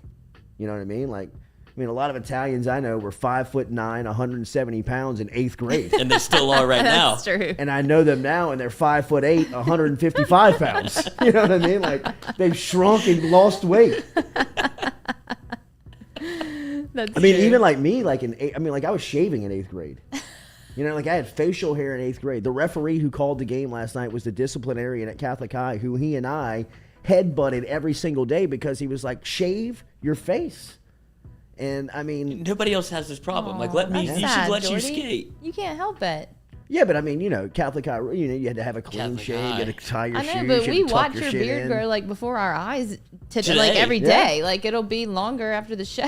And the mustache in 8th grade was like that. Like I just had like a Whisper, or is it thick? it was thick, Yeah. and then kind of Thick. thick Down here. up in the air. God, that's unfortunate. I never even had to worry about that. Ours was the hair at the Catholic school. We used to have to put rubber bands in our hair if it was above below your eyebrows. They would send you off to get a chop. Like Why? Why do they I spend don't- so who much gives time a on your shit? socks Right. and your hair Right. and your jewelry? Discipline. That was my. Jeez. But like as so you different, grow, you and bro. I. I mean, yeah. This is a dumb rule, so I'm just not It's a going to dumb follow It rule. is, but you know what you're signing up for. I didn't It sign really, up for it. though. Really, it's on you. It's on your parents. It's on your But parents, stop it's putting on the you. focus on that. Like, don't send my kid Teach me home because she something. had nail polish on that we forgot to take off. Like, let her continue to learn, and then we'll take it off tonight.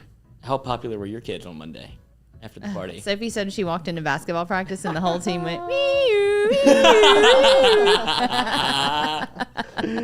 It's pretty good. It is good word is has that? gotten around. Kids are yes. man. Kids are They're good. They are. Yeah. They are railing They're on brutal, them. but yeah. I mean, you know what I mean. In a funny Like, way. they're I mean, they all funny. think Yeah, it's right, funny, right, thankfully. right. And I asked her, I was like, "Are they mad at me?" She's like, "No, You're the everyone, coolest person at the cares about you, school. Mom? everyone Shut up. knows it was the neighbors." But you don't want to be the person that calls the cops on your own party. Have you mended fences with the neighbors yet? No, Literally? I know, right? No, they still. The one with the chickens? No, not We're him. good there? This was a diagonal person across the street that claimed that they drove through their yard, Oh, whatever, Impossible. man. and they did not. We went and looked, and there's no mark. So I'm like, why are you so mad at me? It was 9:00 at night. That's what I keep reminding myself. Like, it could have been 1 a.m. See, that's what I was thinking. I thought it was late, but y'all got in front of it. No, it got happened out that of hand quickly. too quickly. Yeah, it happened that quickly. That's on them. They should have known to kind of, you got to space it out a little bit. That's only kids to know that, right? They'll I'm sure learn. that's what they were thinking. They'll learn. Hold on, guys. Let's Everybody be quiet huddle for up. a little Sit down. bit. Let's calm down. Don't throw another bottle. A little Wait bit of and do tape that at 10. analysis here in the first half. You kids over here, man. You're going too much. You're way too fast. It's not even 8 yet. We're going to have to go home. And y'all are chunking glass into the driveway. I mean, this is... I feel like I need to reiterate to people that didn't really take my story the right way that I'm not condoning drinking at my house. I'm not giving alcohol to my kids. My point was I see people coming in with backpacks on older kids and I know what they're doing, and my request was, please do not let us see you doing this. I mean, Jesus, everybody. You can't please be hit the the like parent button. Yeah, for please, don't worry everybody's about kids. them. Yeah, I mean... No, I'm not. But That's I what I'm mean, that's saying. not what I'm doing. I'm not having a party and allowing people to Katie's drink. house. It's about to be the spot. Noah for the next 30 yesterday years. said, "This is why I don't have parties at your house. See how it Yeah. happens?" And I was Wow. like, "But y'all are Noah, older. getting out Your in friends front of aren't it. going to do that." And he was like, "Yes, Sounds like they he's are." cleaned up on a Sunday morning. Absolutely. Everybody up. You've got the vacuum. You grab the broom. Exactly. You go get Henry. Or find him, at least. Stop riding them. I mean, for God's sakes. Remember, Daily, we're brought to you by Edward Jones, our friend Daniel Newman. Daniel.Newman@edwardjones.com is where you can get in touch with him via email. Or you can always go see him out in Central Louisiana. He's located right there across from Stab's Restaurant. Walk in, tell him you heard it right here on the Jordy Culotta Show. Ask him if you work in the plant in the industry, in the plant industry, how he can help you with fiscal advice. He is a master at that. He is understanding and knows how that really works and has really guided people to financial success, whether it's post plant life or even while they're in there collecting their 401k and collecting all the benefits that you all get out there within that industry. Get in touch with Daniel Newman right now, 225-261-8262, 225-261-8262 to get in touch with Daniel Newman, located out in Magnolia Square in Central Louisiana, right across from Stab's Restaurant. 225-261-8262 is the phone number. Daniel.Newman@edwardjones.com. When's he throwing another tailgate? I think we were looking at the Mississippi State game. Oh, he's going to do it for that? I think so. When is it? 2 weeks. Not Okay. this Saturday, but next. All right. What is this Saturday? LSU at home? Is LSU at home Saturday? No, they're at TCU. Oh, see, a little break here. This is what LSU needed. A little bit of a basketball Big 12 break. SEC SEC challenge. This is going to be really good to watch this day of matchups, because this is probably the two best leagues in college basketball going at each other. It very much is. I mean, this will have tournament type feel games around them on Saturday. And LSU and TCU is probably going to be one. That'll probably be a pretty tight contest when you see on Wednesday night, that Darius Days and Xavier Pinson could both be out. Wade said last night from his radio show, speaking of both of them, he said that Pinson, who has missed obviously the last 4 games dealing with his right knee sprain injury, said he worked out today, speaking of yesterday. So we'll see. Wade went on to say that Day's ankle is not great. It's probably worse than what it was in the last game. We had it checked out by the doctor, so it'll probably be a game time decision.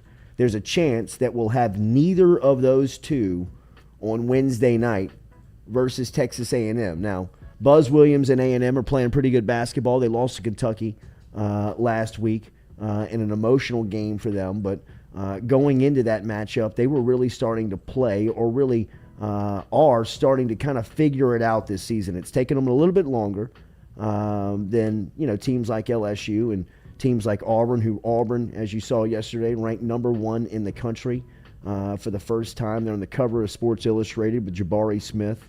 Right now, Auburn feels like almost the nucleus, the centerpiece of college basketball around the country right now, and it feels like they have the best team. They are ranked number 1. But Texas A&M is coming into LSU tomorrow night, and this really provides LSU a really good opportunity to get right. Now, obviously, you would like to do that with either or Xavier Pinson and Darius Days. But as Will Wade said last night, the closer they get to it, it looks like both could be off of out of consideration.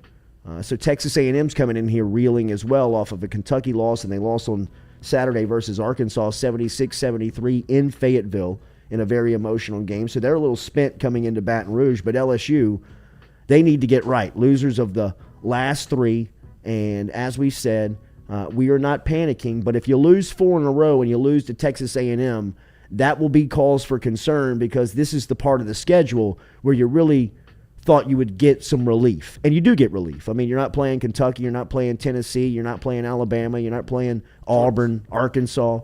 But A&M, good? they're okay. I mean, they're third in the SEC right now. I mean, Okay. they're 15-4. You know, I mean, they really put some things together, but they're coming off of 2 losses over the last week versus Kentucky and Arkansas that will have them playing desperate tomorrow night. And without Pinson and without Days, LSU's a different squad. They got to find offense. I mean, you've got to cultivate offense. You've got to get into some type of offensive set where the ball is moving, finding open spots, finding open lanes, finding shot opportunities, pass opportunities, drive opportunities, and the ball, without those 2 out there, really just sticks. It either sticks or it just doesn't look like it has any direction to it. It plays like 30 feet away from the rim. Nothing's going towards the rim. All the shots are really kind of desperate at the end of the shot clock. So without those 2 guys out there, LSU kind of looks like they're playing with 2 left hands, right? Like, I mean, they're just kind of starting to, they just can't get going. I mean, they'll have a spurt of 3 or 4 minutes where they get a turnover and a run-out dunk, and they'll get a good shot on the offensive end, and then they'll go through 4 or 5 minutes of just excruciating. It's hard to watch. It is tough to watch, because basketball, when it becomes stagnant, is where you're just like, somebody do something. Call a timeout, figure it out. You know what I mean? Like, what are you going to do? And that's really where you need to have a guy like Adam Miller, which, look, Miller's presence, and Miller has really not felt, you know, I mean, at times you have missed him more than others. Right now, you have never missed him more. You see Like, how the team was built.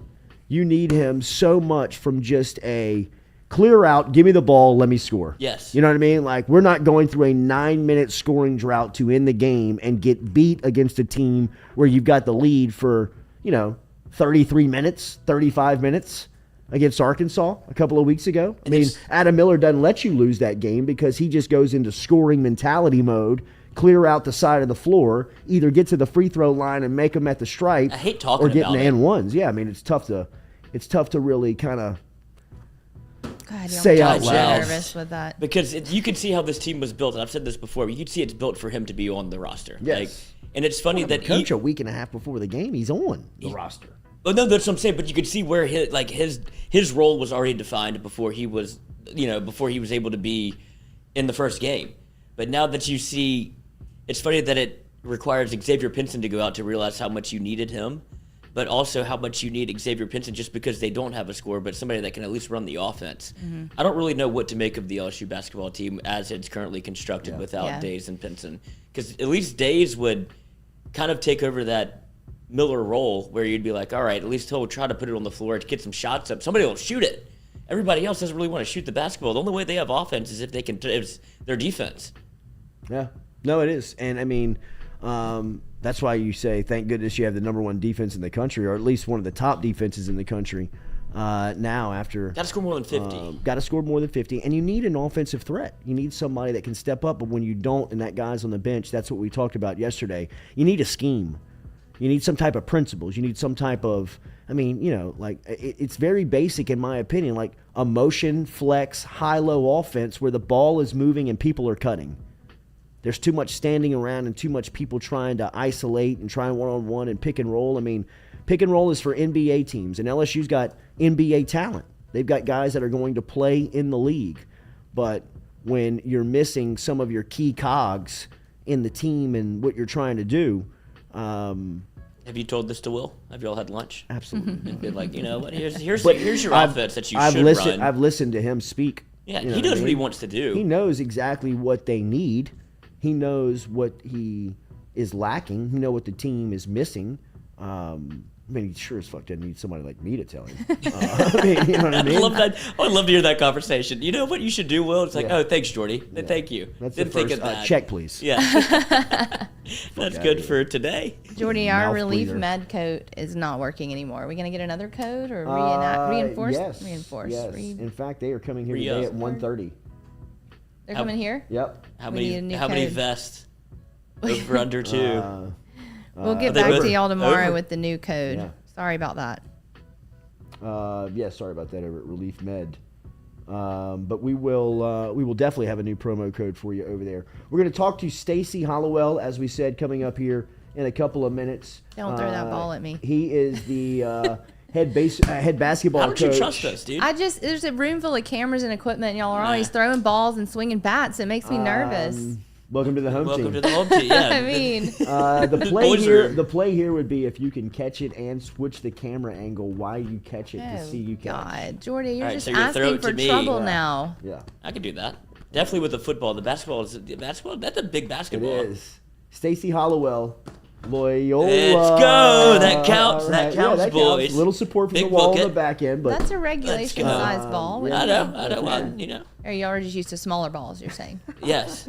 very much so. That's not what's important down there. Stacy Hollowell is the head coach at Loyola over in New Orleans, NAIA, #1 team in the country. We will talk to him about his success. It's been a hell of a run for Hollowell as he's really gotten it right. He took over for Mike Giorlando, who is now running the LSU Dental School.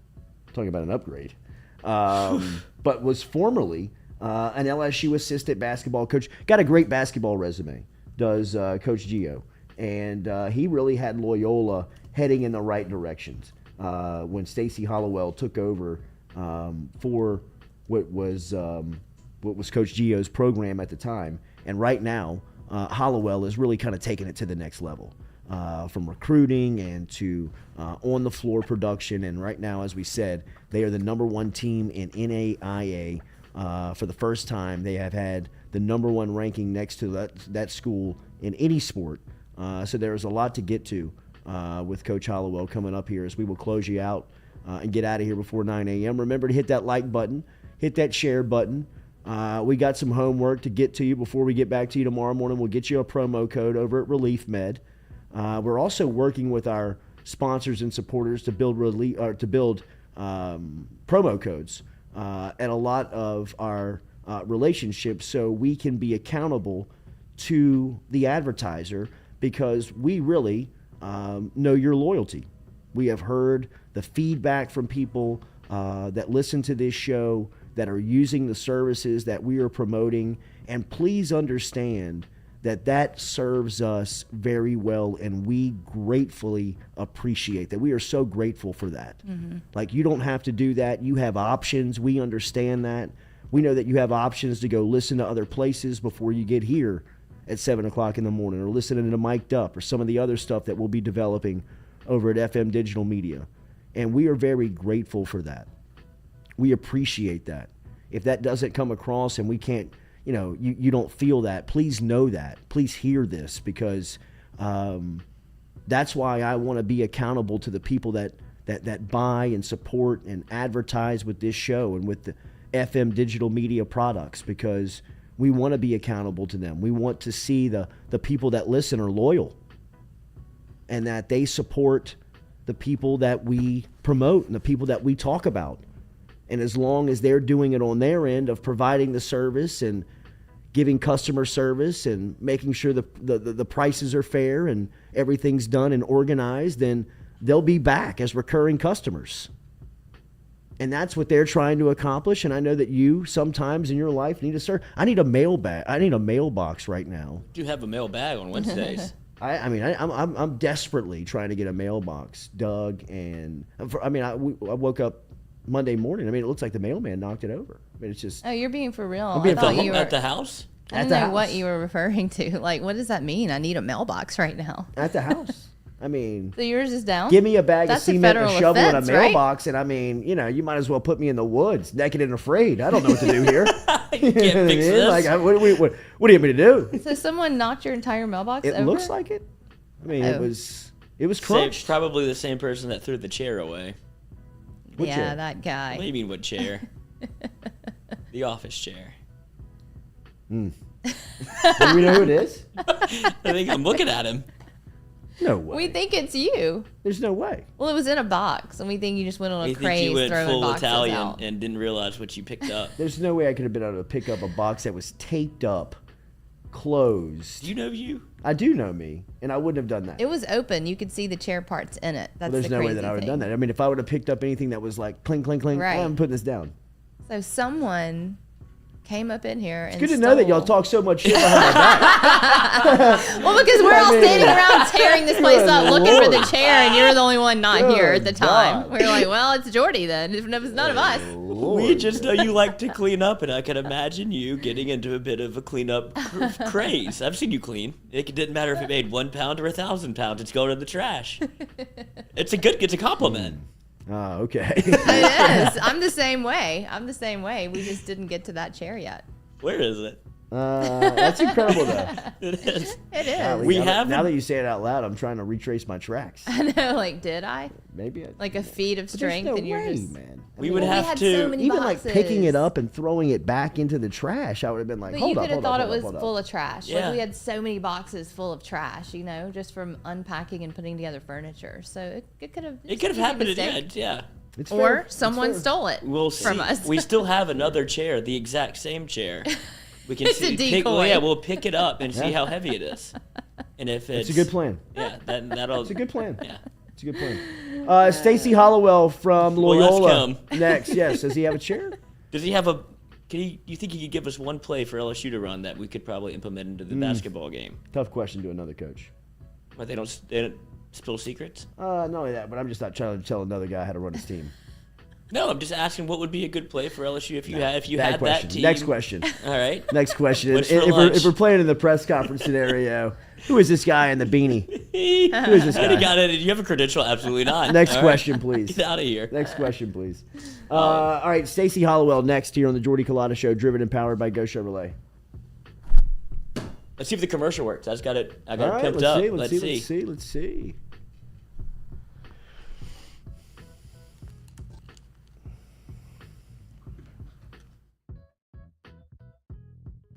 Whether you're a business or an individual and you partner with Hub International Insurance, You receive a vast network of risk insurance, employee benefits, retirement, and wealth management specialists that bring clarity to a changing world. Hub International Insurance, the official insurance provider for the New Orleans Saints, the New Orleans Pelicans, and the Jordy Culotta Show.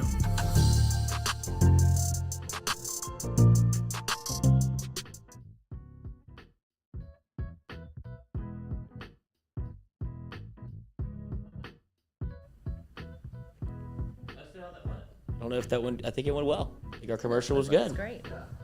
Old David. Big Hub guy. Have to fight kids here in Big a hub second. energy. Yeah, he doesn't look like a kid fighter, does he? No, but I don't think he really had a choice. He had no choice. Yeah. Backwards against the But wall, in the man. commercial, he looks very calm. No. Two different Davids. Two different Davids. All right, welcome back here to the Jordy Culotta Show, driven and powered by Go Chevrolet. As we have been telling you, is a very exciting time right now around Loyola athletics. As for the first time in the program's history, Loyola is #1 in America, NAIA. As Loyola, the Wolfpack is they are rolling right now, man. And Coach Stacy Hollowell, who has done a tremendous job. We gave you a little bit of the backstory before we got here.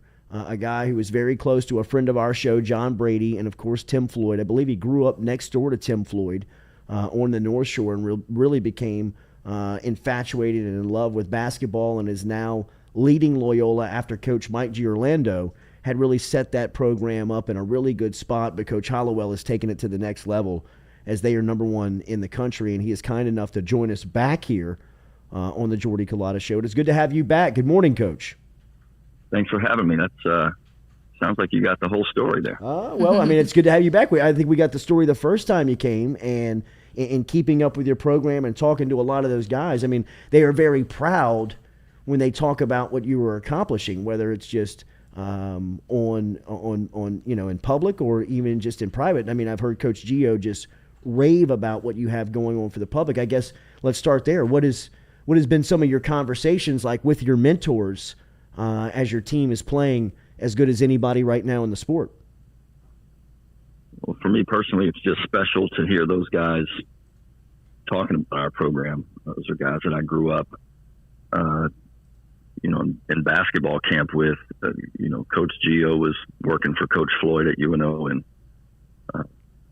Joey Steibing was working at UNO then, and worked Coach Brady's camp as a young coach, and get to talk to Coach Floyd a little bit. So to be able to talk hoops with guys that I grew up just looking up to and just having so much respect for is pretty awesome.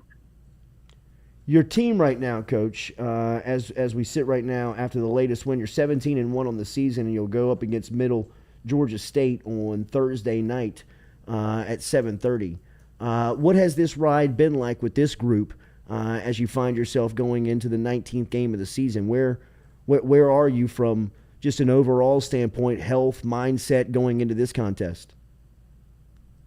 We're actually, for the first time in a while, fully healthy. We've got our full group together. From a mindset perspective, it's, we dropped on last week and just starting a new streak and building towards a conference tournament and hopefully a national tournament run. We've got 3 guys in this group that are pushing 1,500 points and 1,000 rebounds for their careers. And I don't know of too many teams that have a situation like that. So we're just trying to get games in and games played, trying to make up games that were missed because of COVID, and just get as many in for those guys as we can, or it's time to move on. Miles Burns had a steal shy of a quadruple double the last time out, as he was finished the stat line 15, 10, and 10, 7 steals and a block, or three steals shy of one. And then, of course, Zach Reitzel went over the 1,500 point for his career. Talk about some of the leaders on this team as you come down the stretch. Well, those guys are able to affect the game in so many ways. Obviously, they can score it, they rebound it, but they move the ball unselfishly, and they've kind of put their personal goals aside to chase a national championship. And the last time we talked, we were going into the Elite Eight game in the national tournament, and there was some hurt, after that game, and those guys knew that we left some things on the table, and they want to make a push for that. So Miles Burns specifically, super athletic, can affect the game in so many ways, deflects more passes and gets his hand on the basketball more than anybody I've ever seen. Blew out the career steals record by his sophomore year. And is just running away with that. He tied the single season rebounding record in Loyola history as a freshman. And some of the dunks that he's able to convert are unbelievable. And then, Zach will likely be our all-time leading scorer. We'll chase down the all-time career record for rebounds and assists. And is just a special kid, leads, big personality, and just a fun guy to be around. And then Terry Smith Jr. is a 5th year for us. Wow. TJ is, he'll have his 1,500 points in our next game, and will likely end up with 1,000 rebounds, and really helped us recruit the other 2 guys, and has kind of, I think if those 2 guys aren't here, he may be pushing 2,000 points and 1,000 rebounds, but has sacrificed for our group, and is also a special kid.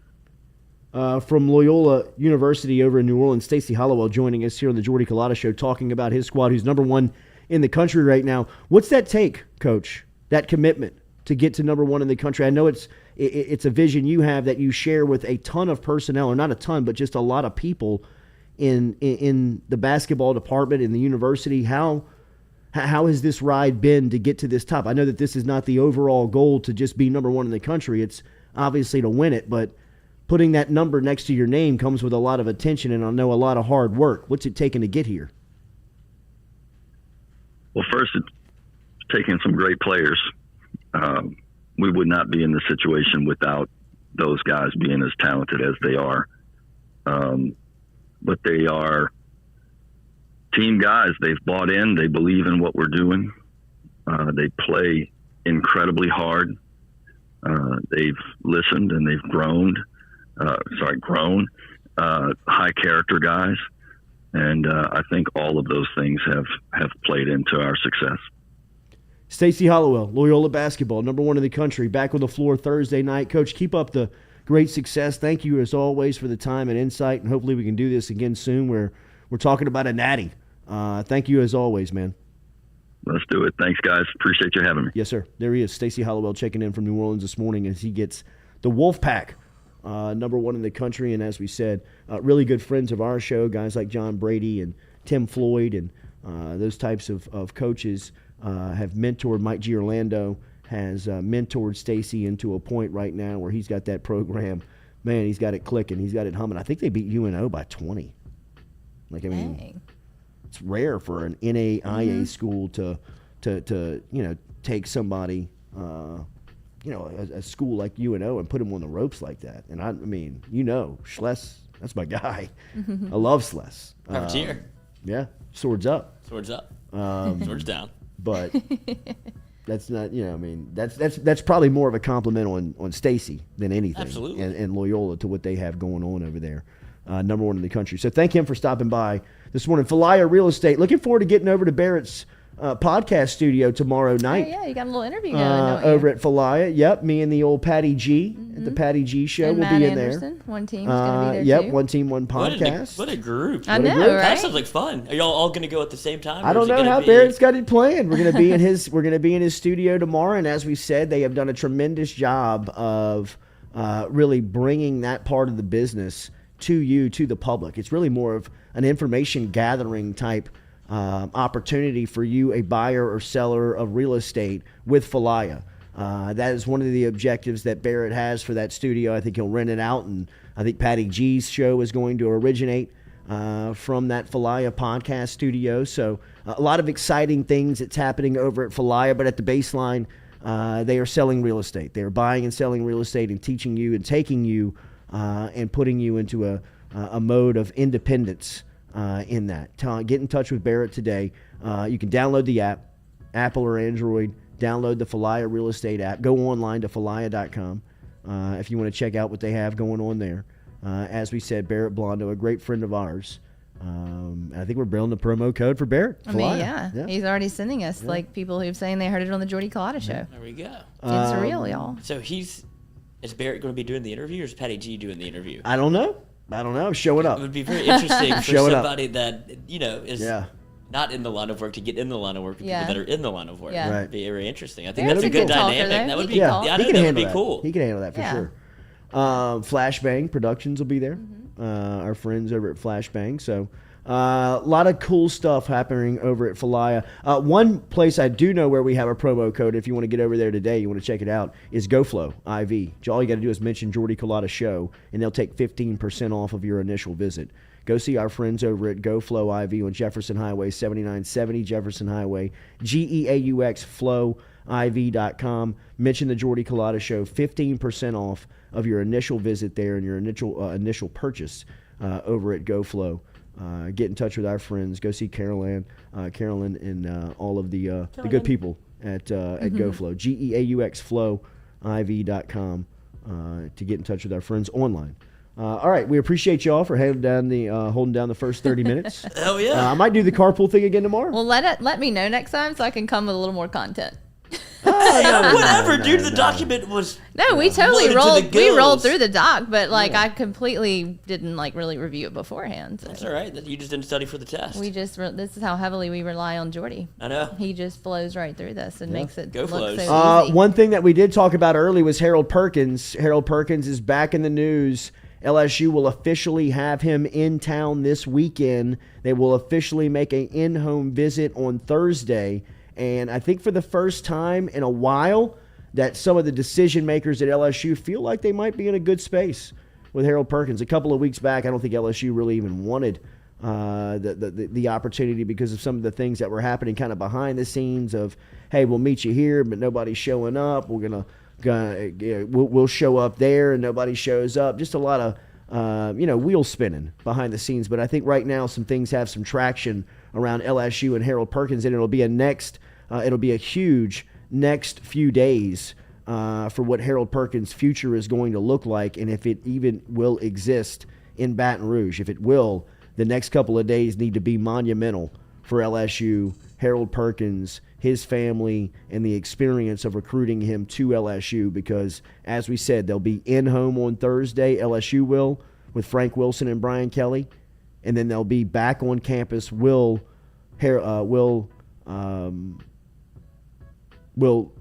I don't know. Do you Harold have a Perkins. stroke right now? Scared. Oh, I'm so Jesus. scared. What happened? Jesus, I forgot his name. Harold Perkins. Know what you were going to say, so I couldn't help I you. thought you were going to talk about Will Wade. No. You said Will so many times. But Harold Perkins is going to be. I'm like, I'm slide over and take his I balls. know. Yeah, I thought he was having a stroke. It was.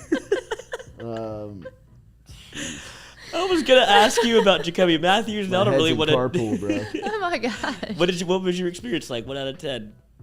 Is it worth the 7. Okay. Is it worth the? How early did you get there? I feel like you're not a line guy. I'm not a line guy, but I didn't beat the line. But now I know. And now I know How it works. early? I would think that you would probably need to get there between the 7:10, 7:15 window.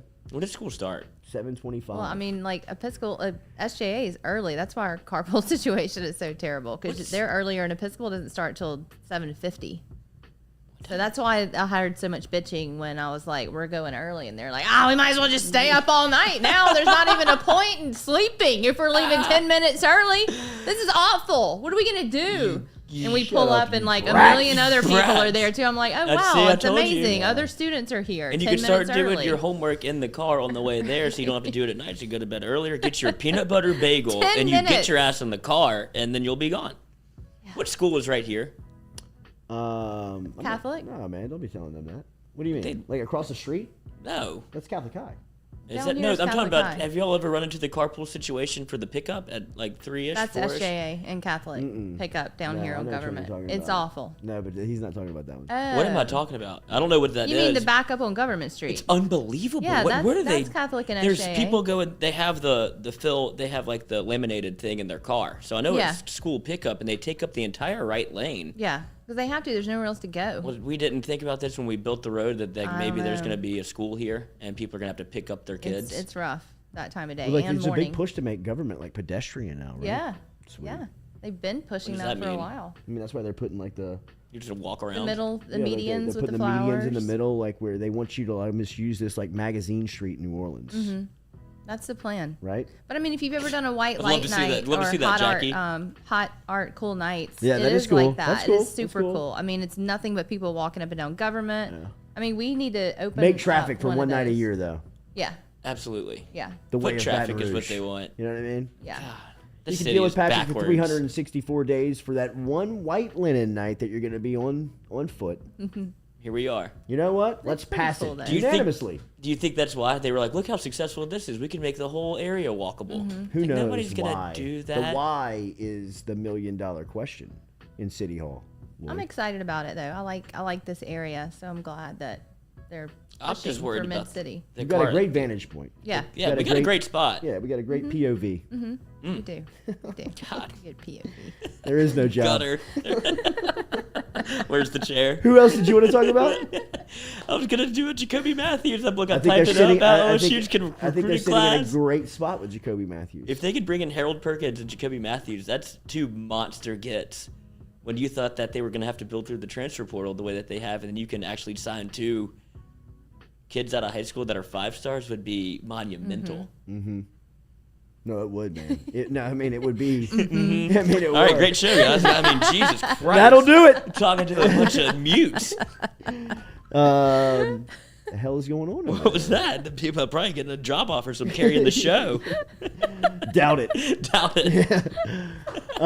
Jacoby's sitting in a good spot, and they're going to get Harold Perkins. We'll be back with you tomorrow. 100%. Crystal Ball's You've in. gotten more confident about that as the hour has As rolled soon as you on. realize what Run his with name that. was. New programming coming to you from FM Digital Media. Afternoon Jay set to crank up 1 week yes. from today. The best thing about that might be the graphic that we have. Yeah, I It is a agree. good graphic. I agree. It's Still a more good graphics graphic. to come from Golden Goose. I think he's off the reservation He is right now. He is totally Keynote checked speaker. out. He is in a room full of light.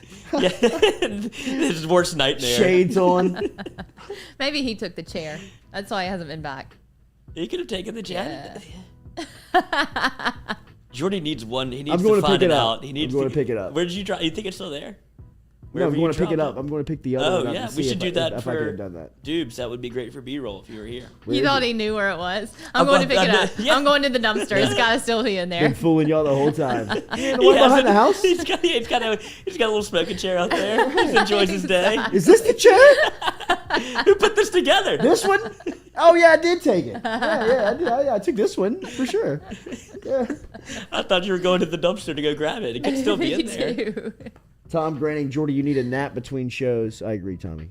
Yeah, that's Thank you. because if we do over, we've got Jordy Culotta show 7 to 9 a.m. Then we're gonna have afternoon Jay at unspecified time, 1 o'clock. 1 o'clock. Mic'd up, 1:15. 11 to 1. Then we have watch parties from Yeah. 8 to 10. So you're really getting a lot of us. Good. Yeah. Well, you really are.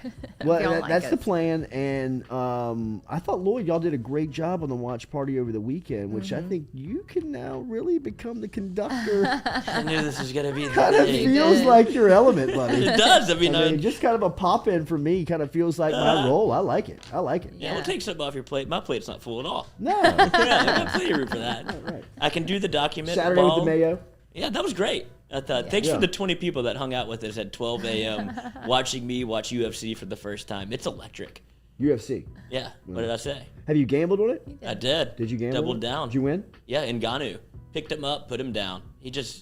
That's what I was saying. He's a monster. I didn't know anything about this, but he was just so big. I was like, why would you not bet on him? Right. And this other guy was trying to score with like karate kicks and like little moves. And then never Ngannou actually just picked him watched up it. and dropped it. I was like, do that every time. Yeah, right. And that's what won the fight. As a So mosquito. yeah, I'm Aren't 1 they 0 in barefoot in it? UFC. Aren't they barefoot when they fight?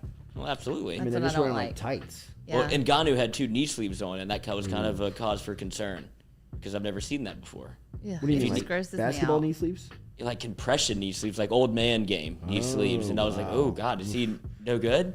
Wonder if he's got a And he turnaround was a jumper little that he slow. puts off the backboard. Exactly, he was the rec specs away from me flopping the Right. bat. First pick. Yeah, right. I'll take that guy. Looks like but it was like the Amon Green like the arm pads, like the old school, like Oof. or Jerome Bettis had like the rubber pads, or like Shaq. Shaq. Shaq used to had like the bike knee pads and the bike elbow pads. And like an undershirt. Shaq used to rock like the LSU Shooting Tiger gold undershirt under his LSU gold. Long sleeve, like Yes. Like long sleeve. what school does that the most? Who is? It's Louisville? Georgetown. Georgetown made the sleeves popular. Why would Shaq do that? He's a monster. Like, was. Let those boulders rock. Yeah. Rebecca I is think he was a calling me. little We're on the self-conscious. show. I think he was a little self-conscious Is back he in too the day. big? No, I think he was like he thought he was like too frail. Like he was too skinny. Really? I mean, if you look back at his sophomore, freshman, I mean, he's lean. But frail is not a word. I No. would Not Never. frail, but But compared to what he looked like in the NBA. Shaq's Yeah. mindset. Shaq, I mean, Yeah. think about if you're Shaq and you're looking at yourself and you're like, I'm this I could fill out. giant. And I mean, like, if you look at his freshman and sophomore year, I mean, like, he's got this, like, long neck. You know what I mean? Like this, Mike Glennon. like these, like, shoulders. I mean, look at. Oh, we could do that. There. We could Yeah. do that. You know, I mean, like but that's his junior year. I Yeah. mean, he really This is when started he to kind of, was, yeah. he really started to kind of beef up his junior year. I mean, he became right there. I mean, he's the best. He's the best player in the country. Yeah. That's what I was going to ask you. Is that not the best version of him? The early years in Orlando, whenever he was. I mean, he was basketball before basketball was a thing. 2000, He was Giannis. 2000 and 2001, he was unstoppable. Like, really, I mean, he changed the rules of the game. I mean, they had to Shaq-proof the goals. Yeah, that's Really, I awesome. think they had like a sticker on the back of goals that said Shaq-proof. What a I mean, in marketing. 2000 That sounds very but NBA. 2000 was, I mean, they changed to where you could play zone defense in the NBA because of Shaq. Yeah. I mean, that was the reason, because he was just, there was nothing you could do with him. And I'm talking like people like big guys. Like, I mean, like, he would abuse big men. He would abuse like Rasheed Wallace and Chris Webber, who they would try to put on him at the time, who were dominant players, really good elite basketball players that they just were like, I mean, you would just back away from him and get the hell out. Who was that? Chris Dudley against the Knicks, where he dunked threw the basketball at him? No, he dunked. Yeah, where he threw the ball at him. I mean, he dunked it. He did the Shaq kick and like shoved him into press row. Yes. I mean, and Dudley like picks the ball up and throws it at him as he's running down the court. You know, I mean, like, just like, are you going to embarrass me this bad on, I mean, like, national television like this? I mean, yes. He could not. His 2000 and 2001 season for the Los Angeles Lakers, he was unstoppable. He was used probably incorrectly at LSU. I mean, he was just used as a mammoth, space-eating, feed him in the post, let him turn around and dunk type player, where they tried to develop like this turnaround hook and turnaround shot. I remember Bill Walton came down and worked with him for like a couple of weekends. That was a very interesting conversation. And Hakeem Olajuwon came over and worked with him on a baby hook, on a hook. But, you know, I mean, at LSU, he was just more beat you with just force. He would just kick your ass. I mean, him and Oliver Miller used to have the best one-on-one back and forth between SEC. That was somebody in the SEC that could really body him up, even though, you know, I mean, Miller turned into a tub of shit in the NBA. But I mean, at Arkansas, you know, a lot like Shaq was at LSU. I mean, he was still kind of rather, I mean, not small, but for their frame, they were lean and they were able to move. And Miller used to give Shaq some problems, but that Arkansas team that had Todd Day, I mean, they won the Natty. You know what I mean? Like, they won a Natty like the year after Shaq left the SEC. Is that the 94? 40 minutes of hell? Yeah, 40 minutes of hell. LSU's kind of in that same vein right now with what they have to do on defense to be able to Somebody in the chat the other day recommended that they look at 40 minutes of hell. That's what the team is doing. And try and bring Emulate that back. that. Yeah, because, I mean, that might be their best strategy when they're that athletic. They don't have a lot of offensive skilled guys that can play well in the half court, where you just, hey, man, get that ball out and just get into a track meet. You know what I mean? Just turn them over. Just try to get out and run. Now, what that kind of brings is you got to be deep to run, to play like that, because you got to think stamina, but you also got to think foul trouble. When you play like that, you play very aggressive, you usually end up in some type of foul situation where you're going to have to go to the bench and ask somebody to play an extended amount of time. And you usually probably need 8 minimum to play like that. How many do you think they have now? Ideally, you'd like 11. 10. Yeah. You know? But, I mean, I think they had 8 when they were fully healthy, right? I mean, Sharif gives you a little juice. Sharif gives you an opportunity to give, you know, I mean, if you can get Days Pinson back and now you have Sharif in the lineup, I mean, they've never really played like that. It feels like the only time that they've played, they haven't. I mean, Pinson was out at Florida when Sharif went nuts. Yeah. You know, I mean, so, you know, I mean, you really have to establish depth to play that style, but I think they might be just close enough to be deep enough, because there's no other way to create offense at this point. Even if everybody is healthy, if you just become just that much of a nightmare, like where you talk about foul trouble. I mean, how many can they call? If you're going to run 40 minutes of hell, they can't really get in more foul trouble, so you might as well do it anyway. Yeah, I mean, they can't call. Would they foul everybody? It's a good point, but I mean, like in this scenario, they really will be fouling. You know what I mean? Like, yeah. I mean, this really does bring a style of, I mean, you're flying. You know what I mean? You're running full speed, point to point. You're closing out. You're breaking down. I mean, at some point, you're going to run into somebody. You know what I mean? You're going to reach in, you know, commit SWAT foul. Yeah, I mean, it's very chaotic. It feels very like recess, PE. Yeah. You know what I mean? But if you got 10 freaks out there that you can, I mean, Arkansas was freaky with it. You know what I mean? Their 40 minutes of hell was they would strangle you. Like, you could not get the ball past your own free throw line, much less half court. You know what I mean? And if opponent you can't just throw that in right in the middle of the year. That is coached all year round. But I feel like they've conditioned so well up to this point. Like, they were very well conditioned. And that would be the hardest part to get right. And Yeah, I mean, they have that. but I mean, like it's built on a lot of reads where the ball goes. People have to react, and if you don't get there and trap, I mean, like think about if you don't trap Wilson Chandler for Tennessee. If you don't place a trap on him in the backcourt, he's going to cut you up and he's going to throw a lob at the other end. Like it's not even debatable. So if you don't know what you're doing in that, Yeah, you just get out of it real quick. Because you've seen LSU when they try to trap at half court, or they do like that, the little early half court trap or mid court trap, and they get beat on it. They'll get out of it immediately. Like, all right, this isn't working right now. And so I guess that would be that kind of same feeling if you're just running press man the entire time, but you just keep getting beat down the floor. You just have to change your strategy. But that's what made Arkansas so difficult, is that they never did. They were just like, no, we're going to do this. If we lose this way, we lose this way. But you know that it's going to be an awful game to play. Like, nobody wants to play like that if you're going against, if LSU does it, and you know that they're going to run that sort of defense. Like, you have to get mentally prepared for that. It's a task. All right, enjoy your Tuesday. We'll be back with you tomorrow morning at 7 a.m. Make sure and like, share, comment on the post. We appreciate that very much. Go Chevrolet drives us each and every day. GEAUX, Chevrolet.com. Go Chevrolet. Find them there online, or go stop and see them in Laplace, Louisiana, or on Florida Boulevard in Sherwood Forest. Our friends Lee Carney, Nick Richard, and the entire crew driving us every single day here on Go Chevrolet at the Jordy Culotta Show. We'll be back with you tomorrow morning, 7 a.m. We're talking LSU basketball. It'll be game day tomorrow as A&M will be in town for the late tip-off. Hopefully we can track down Coach Wade and talk to him before the Aggies get to town in the Maravich Center tomorrow night. Have a good Tuesday. Share, comment. Thoughts on the spread? Any idea? It's not out yet. I'm just wondering what you would think. Pinson and Days are out. I would say LSU 1.5, 2. That sounds right. Seems about. They're not gonna get points at home, but they'll. Yeah, but it'll be very, much closer than it should be. Very tight. If they were maybe a pick 'em. Fully staffed, it would be what, 5.5, 6, 8. 5.5 sounds right. Yeah, excellent. 6. Have a good day. We'll talk to you tomorrow.